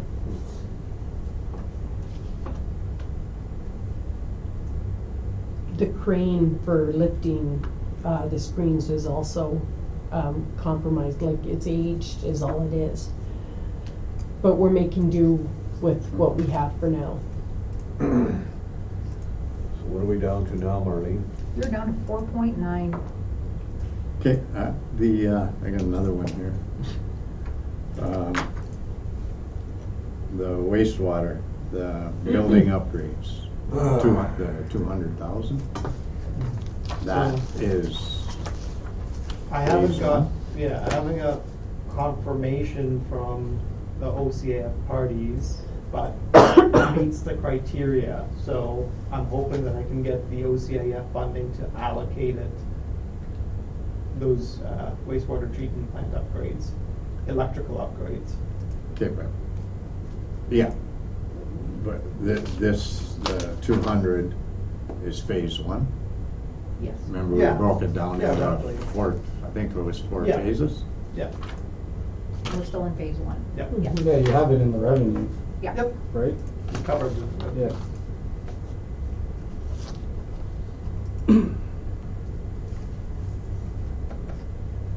So hopefully, it means our OCF allocation would be tied to this project for, I think, the next 2 years as well. And I'll be using the, I think it was from 2019 that we, Yeah. 2019.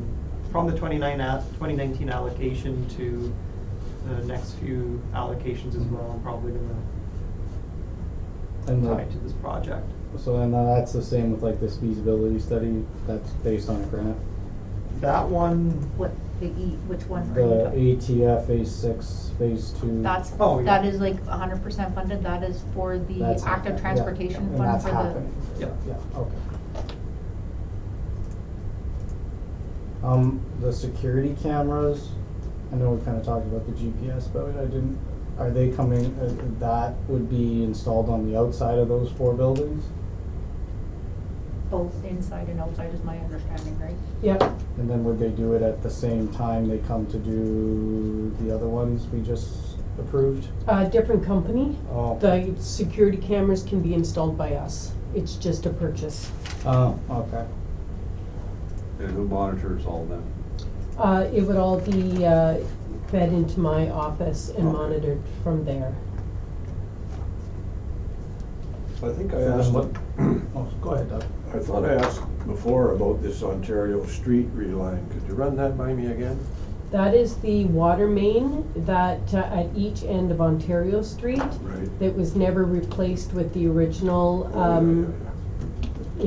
sometime in the 80s. Right. So right now we get percolation for certain residents. So the reline, and we've got funding for that. Yeah. So they will reline those sections of pipe and. They can just do a particular area. That's right, Right, right. yeah. Okay, thank you. So I guess this isn't like a T-Baytel monitored, No, so then what's the purpose of it? So watch the inside and outside of a building, why? this is more or less for the instance, the entrances for our buildings as well. And it's there to protect the security of our assets as well as, again, we tend to have a lot of claims for slip and falls right in front of the. Yeah, I get it on the outside, I don't Yeah. get what, like, you're gonna put a camera in the library? no. Okay. It's mostly the entrance. Okay, that's what I was, that's Because what I- that's where, it happens, every year, it's crazy, Mhm. so, we need to, again, prove that we put the salt there and, there was, and also it gives perfect, because based on previous claims, we were going down to talking about shoes and what time it was salted and all of that, so. I'm just like, yeah, Covers it well. if we're gonna put cameras everywhere someone could slip. There's a lot of cameras. In a past claim. Hey, where does it start? In a past claim, it wasn't an internal part of the building that ended What? up going to court. Well, that's what I mean, like someone's Yeah. walking in our gym, Yeah. do they sign something to say you may trip and fall and we're not liable? There That's is not a waiver. stupid question. There is, yes, so Okay. even, there is a waiver, but again, any lawyer will tell you the waiver is worth. Sign a It's waiver. a necessary step that you have so that if you do get sued, you can say that the person can't come and say, well, I didn't know there was a risk to that, Yeah. right? That's the whole point, so your waiver is an I important just piece. see no end in sight to this then. It is, like, it really, It's I really mean. stupid if you, Well, like, if you watch if you're looking at any of the news or whatever, really and truly Canada is becoming like the States where you sue anybody over anything, right? That's the reality of the situation right now, like, and yeah, human nature wise, it is a very disappointing yeah. trend in ridiculous. behavior.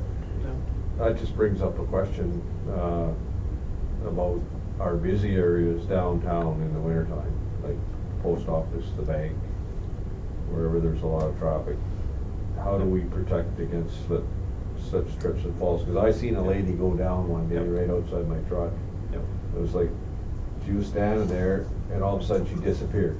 Yep. And she went right down hard and I'm thinking, how do we protect against that? She was on the sidewalk. Yeah. Because your GPS and cameras that you're talking about putting into your equipment, the trackless would have the GPS and would be Yeah. able to prove that we've sanded it within the minimum standard time allotment. Yeah, And also with the camera on the front of the library would probably pick up a large section of the street. yeah, so that, I mean, the question is that our focus point for, in the wintertime daily, is that where we start protecting, those properties? Like the high traffic areas, do we start there? You mean The clearing? Sand clearing and sanding? Yes. Okay. Your sidewalks are always a little longer to get to because in a snowstorm, you have 4 pieces of equipment that need to go out. Yeah. And you only have 3 guys. And, yeah, but it's just where the priorities are. Yeah, so as soon as they get out, they go to the high priority Okay, good. areas. You know what, and if anyone even gives me a phone call and says, I think it may be slippery Yeah, there, you yeah. know, I call you or Public Works and they take a Yeah. look at it right away because, yeah, like Marlene is saying, this is unfortunately the nature of where we're at. I know we had a delegation with, I think it was the Attorney General's office, and unfortunately, there's still no change for insurance and just maintaining the status quo with our premiums. I mean, it's bound to be another $30,000 increase next year without any claims, so it's the claims just keep increasing, the premium keeps increasing. I feel like we have to do, even though these are, you know, costs now, Mhm. I think it may save you in the long term if there is any potential claim that comes in. Yeah, I agree.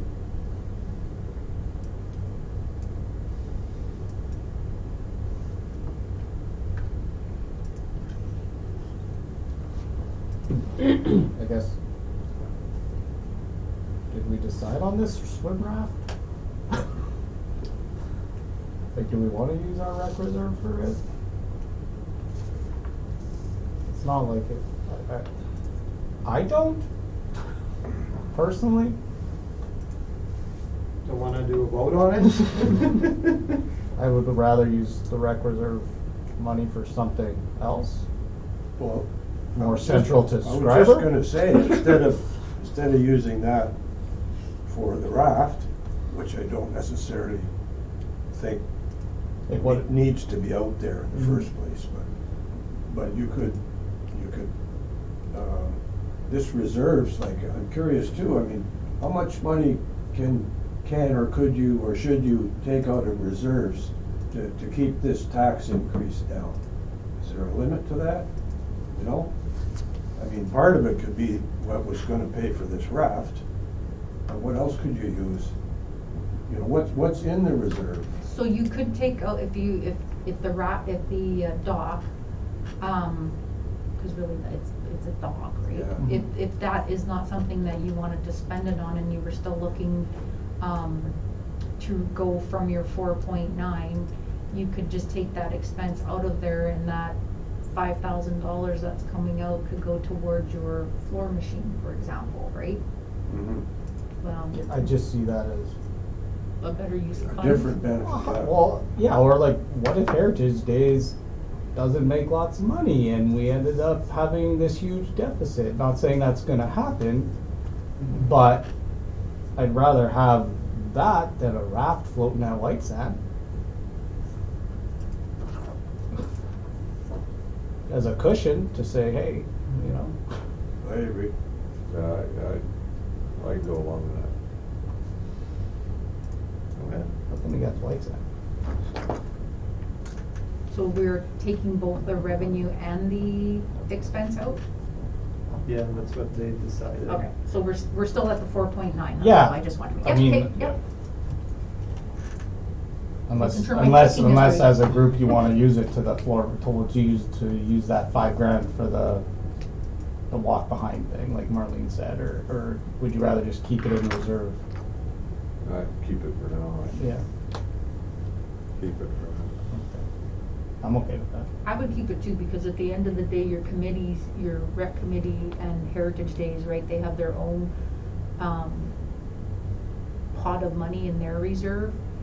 to do that. The recreation infrastructure reserve was basically done to pay for infrastructure, not for events, basically, right? That was the purpose. That's what that reserve is? That is the infrastructure? I thought it was. infrastructure, yeah.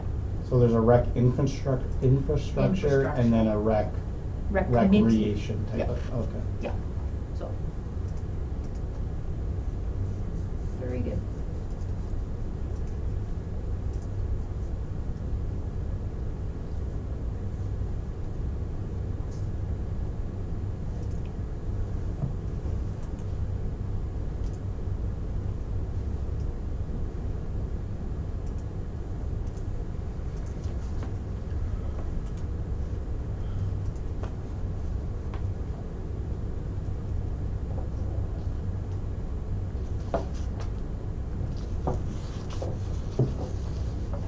Okay. That's all I have about that list.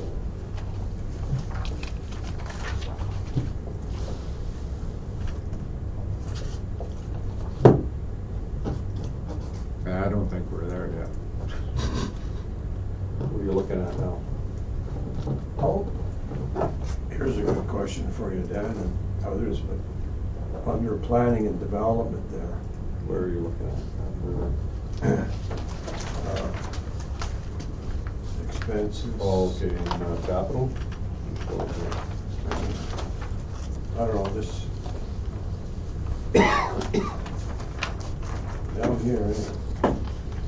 Planning and Capital, yeah. See it? This, like, how necessary is it to do this A6 Phase 2 It's funded, study? it's funded Well, the, by grant, correct? So, Yep. Yeah, it's 100% funded by grant. oh, 50, but it's in here. 50%? 50, no, it's 50,000, not 5 grand. Did I, Yeah. I think I have 50,000 in there, don't I? Yes. Yeah, you do. Yeah. Okay, good, okay. Well, I didn't know.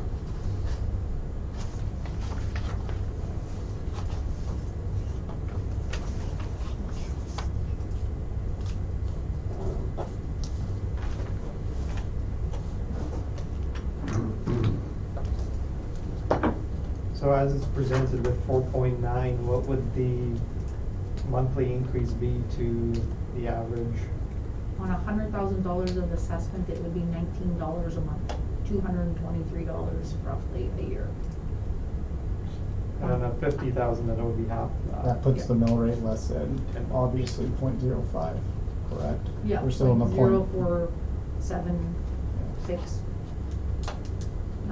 So your taxes, your tax bill would show a 5% increase in your tax bill over last year. roughly, yeah. Okay. Mhm. And at, like I said, at the 4.9%, again, there's no transfer to reserve for any Yeah. future capital infrastructure needs. So, and inflation rate's at 7.7, 7.7. and we're increasing the taxes by 5%. That's the way I look at it.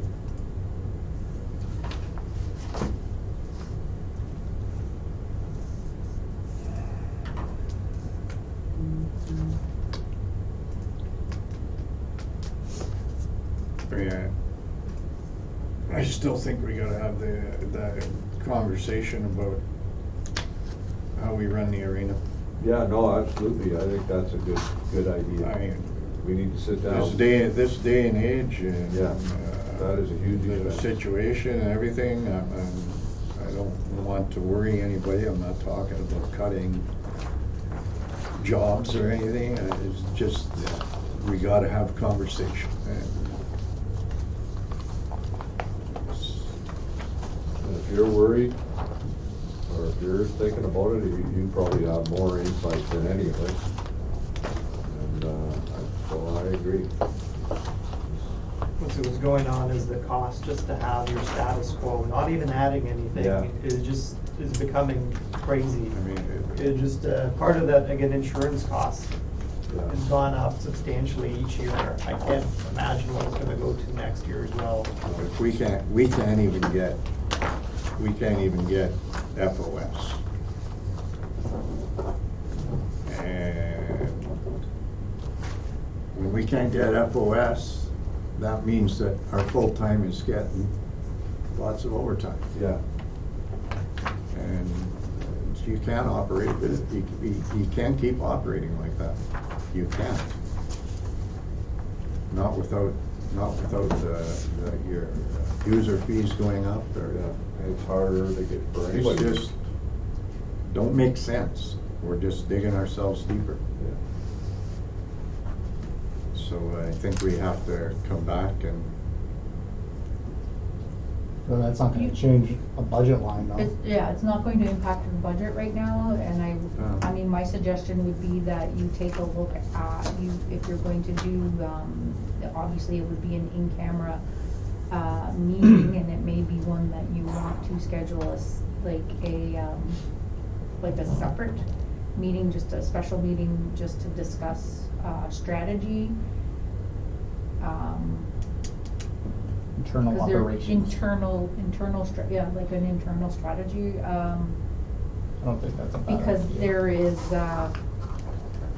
there are a lot of components and, variables that would go into how,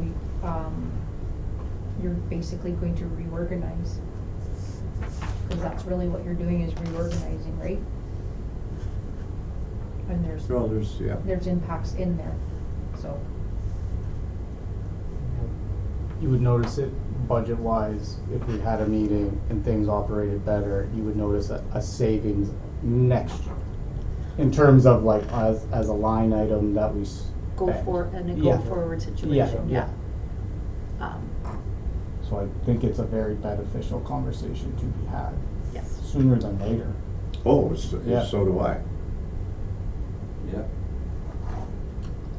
I think there are some very significant hurdles that will need to be, like, I don't think it's going to be any kind of a quick fix or anything No. like that, but it is a discussion, I think, that you're right, needs to take place. Yeah. And not just in that, I think it's overall in the departments ultimately, right? It comes down to how do you make things more efficient? That's what it comes down to. And how do you attract, entry level people for positions, right? That's what you want to do, which all comes down with your succession planning and how you are best, training people that are going to stay ultimately, because as you go through your succession planning, right, it is, part of the cost is the training of those individuals, and yeah, so it will be a good conversation, definitely. Something so simple, you don't call an entry-level job a facility operator supervisor, because you're scaring the hell out of the person before they even apply, And again, there's a process when you're changing you know? titles Yeah. and all that kind of stuff. I've unofficially started calling it a full West attendant. So how soon do you wanna do this? Tomorrow? All right. Saturday. Saturday? No, tomorrow's Saturday. Sunday then? They use in deck building mode. Yeah. I got Monday, I guess. I I think don't, it's supposed to be a nice week. Like overall, I'm looking at, we did a service delivery review in 2015, was it 2015? 15 was the KPMG, yeah. Yes. 2015, taking a look at it, part of the goal is to eventually, develop a strategic plan that's oriented towards each department, focus on outcomes that we want, what are key performance indicators that are department oriented, and go from there. But yeah, it is becoming very expensive to operate with the status quo, so we need to think outside the box, and sometimes it does end up costing money to save more money, whether it's a new boiler, you're gonna save money in the long run, but you gotta come up with the money to get that new boiler. If we're replacing these lights, they're fluorescent lights throughout this building, right, and we need to switch the ballasts and the lights, that's again, savings down the road, but an initial cost. So the best way to do, a lot of these changes, if we identify grants in order to make sure that our costs stay low. But even like the floor machine, it means more efficiency in cleaning Yeah. the arena faster, but then again, you have to bite the bullet in the short term, so. Marlene, last year in the actual budget, like, for some reason, we were in a position to be able to write off $520,000 worth of taxes. So in 2021, there were significant write-off of arrears on properties that we owned, that we, council, Right. wrote the taxes off, and part of it was that we were selling one of the properties, right? Yeah. And the other factors were that we were writing off based on uncollectible in order to claw back the school board taxes as well. So we had, that was part of the strategy that we were doing that. And we did have the room in our allowance for doubtful accounts to factor that in. So if you're wondering why it's highlighted in there, it means that there's a year-end journal entry that has to come through to compensate for those large write-offs that occurred. Like it's 50,000 for this, Yeah, for this year. yeah. You know, but on the other hand, a lot of the township properties have been sold quite a bit recently. In 22. A Right. lot of the ones that have, a lot of the properties that over the years that the township has vested in have recently. So are those dollars in this budget?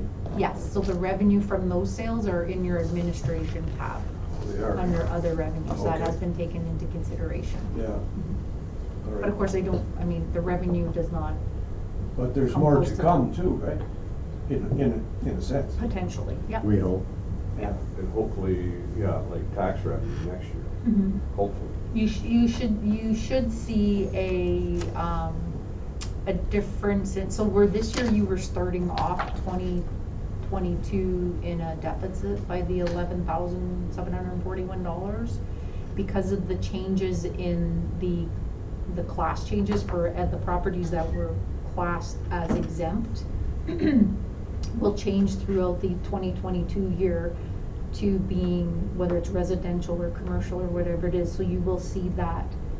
And I mean, my forecasting is that you will see an increase in your CVA for 2023 taxation, because depending on what happens everywhere else, because you see that difference, the growth is actually measured by new assessment, whether that's by new building, new taxable assessment by new buildings coming up, or changes in class. So with the sales that are happening with our properties that are listed as exempt, they will go from exempt to residential, so you should see a little bit. I'm not anticipating it's going to be huge amounts of assessment or anything like that, but at least it will be, there should be a change there. You may recall, for the 2021, it was, I think it was 5,500 that we had a loss over 2020, and then from 2021 to 2022 it was the 11,000, so we lost a little bit So we're gonna start more in there. But going. I'm thinking you should see it.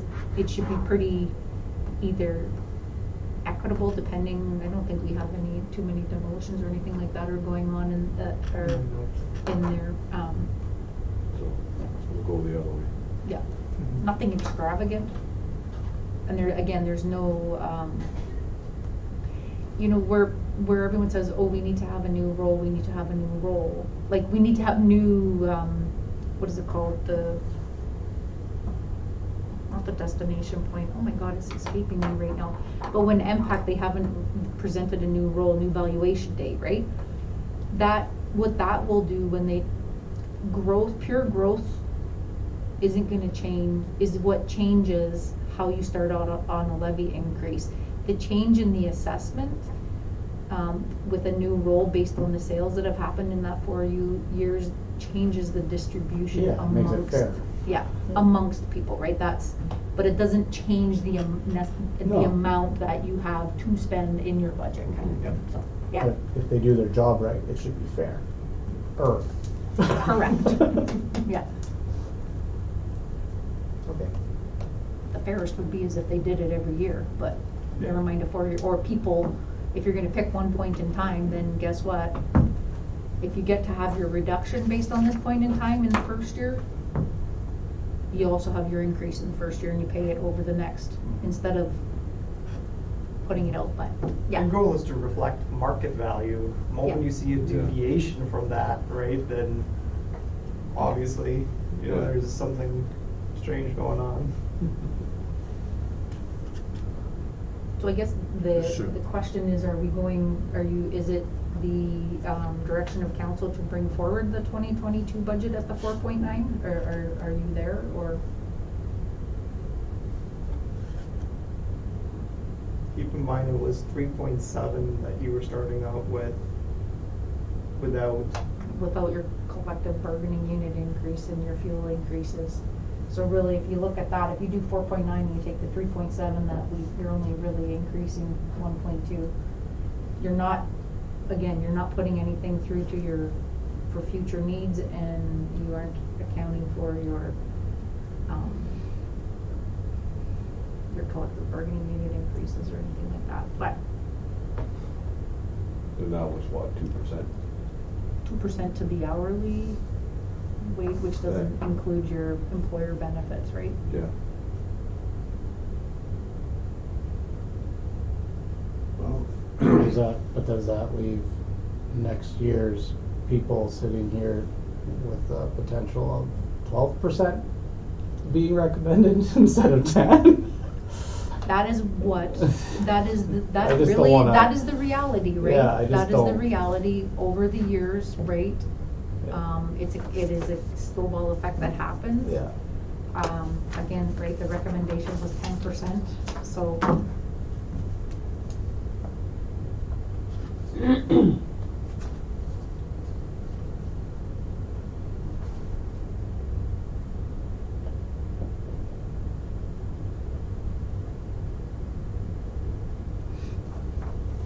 I guess we're gonna have to, I mean, So, given what we've changed or whatever, from an operational standpoint, what would the new recommendation be if you were, would it still be 10%?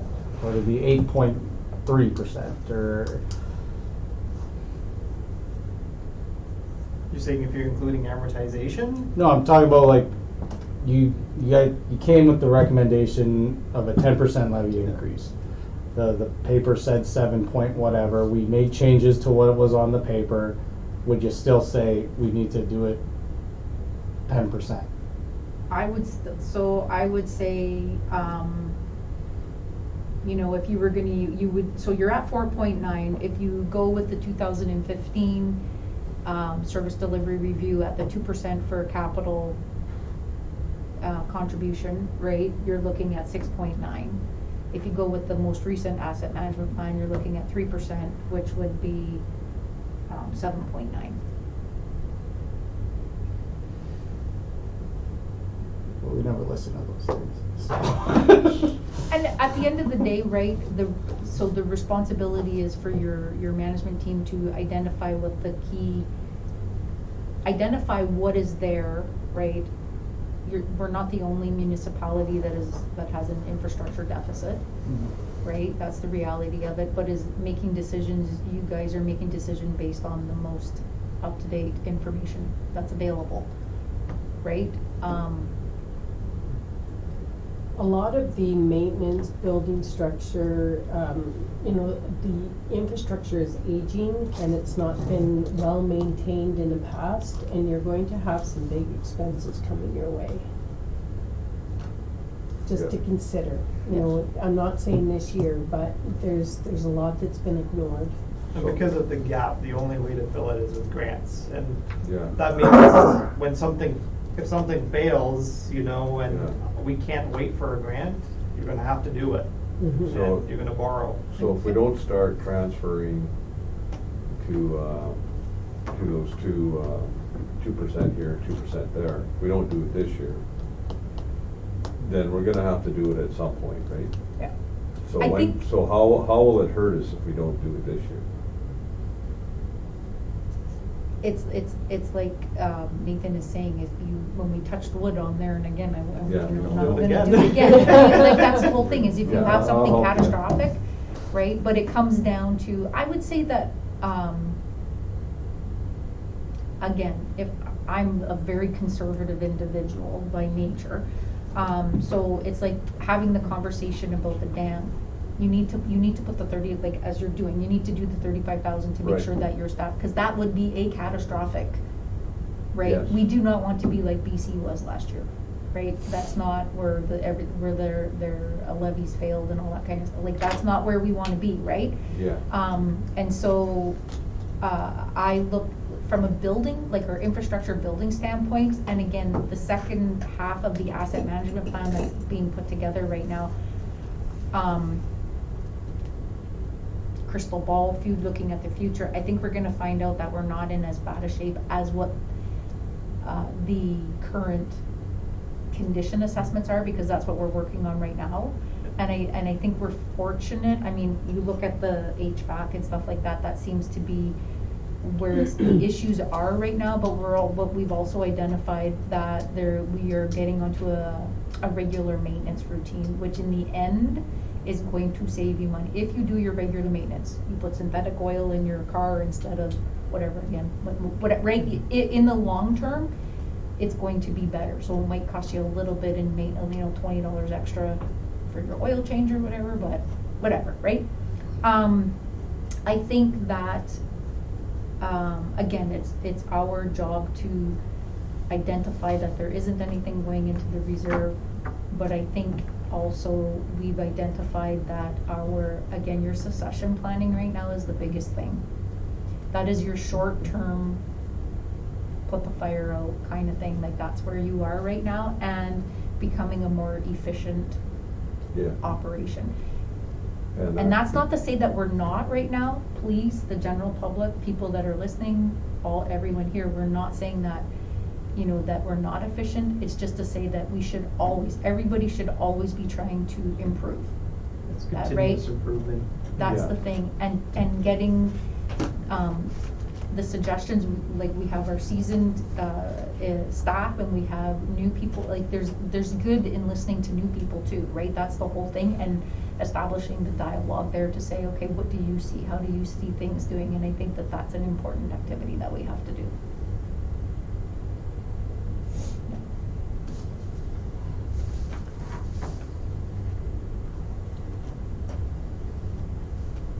So I would recommend passing this with the 4.9. I mean, it's gonna be a hard sell, but I mean, with everything that's gone up the way it has, our insurance and. Yeah, I think everybody understands Well- inflation. I mean, it's everywhere, you hear it everywhere, so, I mean, Yes. we have to account for it. We're the same as everybody Yeah, else. that's right. Our costs go up too. Yeah. Our costs go up delivering services that we. So, I recommend we go with the 4.9. Everybody, I'm good with that. Dave, Doug? I guess so. I mean, Okay. I wouldn't mind if we'd have done a little bit better, but I would like to find better too, but I mean, I don't know how we're going to do that. right. Okay, so we'll let the minutes will reflect that council's directing the treasurer to bring forward the 2022 budget with a 4.9% levy increase. And we're hoping to, if everyone is all right, we're hoping to have a special council meeting on July the 22nd to do that. Is everyone available? It's a Friday, Friday the morning. 22nd, 9 a.m. That's during Heritage Days? That is during Heritage Days. I do believe the 22nd, we looked at that to see what was going on during the day. I think it's a luncheon. Our meeting is that week as well? Yeah, you have a Correct? meeting on 19th. July in 22nd? the July 22nd, Friday, 9 a.m. evening. Right? Yeah. You sent out a memo. I was saying, yeah, but does I everybody should be- look I should like be you're? here. I think I'm in town, yeah. I'd be good. Yeah, I think Okay. We just perfect. needed a bit more time from that meeting. No, yeah, no, to yeah, put things that's- together. So then it would go, okay, yeah, never mind. I mean, it would be a Yep. quick meeting, Yep. yeah, okay. At 9 o'clock? 9 a.m., yeah. and I'll send the memo out to, I'll send the email out to everybody. All right. Okay. You want all this stuff back? Don't you have to do all these We transfers? got another report on. Oh, it. yeah. All the transfers? Yeah, don't you have to do all these Yeah, we transfers? did. Ethan was getting ready. Oh, you're ready. Okay, item number 3, transfer to reserves. Resolution 159-22, moved by Councillor McGrath, seconded by Councillor Stafuric. That council transfer to the provincial dedicated gas tax reserve fund $22,774, which represents funding received in 2021. Discussion? Hearing none.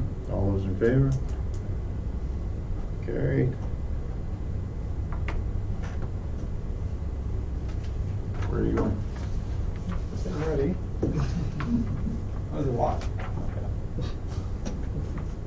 Resolution 160-22, moved by Councillor Stafuric, seconded by Councillor McGrath. The council transfer to the Recreation Committee Reserve Fund $113.25, which represents bocce ball fundraising profits for 2021.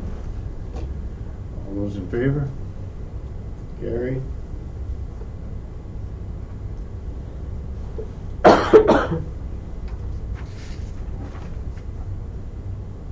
Resolution 161-22, moved by Councillor Stafuric, seconded by Councillor Morrow, that council transfer to the Recreation Committee Reserve Fund $97.45, which represents net apparel sales for 2021. All those in favor? Carried.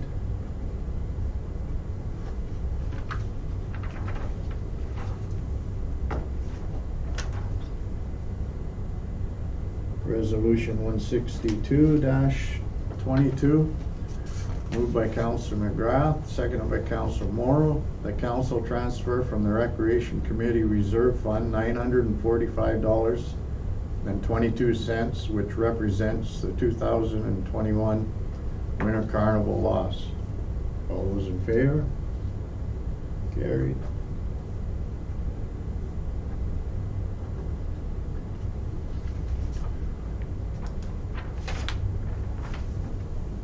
Resolution 163-22, moved by Councillor Morrow, seconded by Councillor Stafuric. The council transfer from the Recreation Committee Reserve Fund $500, which represents the Heritage Days 2020 CCR performance deposit. All those in favor? Carried. 2020? Yeah, there was a deposit that was made, I don't recall if it was in 2019 for a 2020 performance, Oh. and they didn't end up, they were Yeah. unable to Oh. come and, yeah. Okay, sorry. And resolution 164-22, moved by Councillor Stafuric, seconded by Councillor McGrath, that the meeting now adjourn at 11:52 a.m.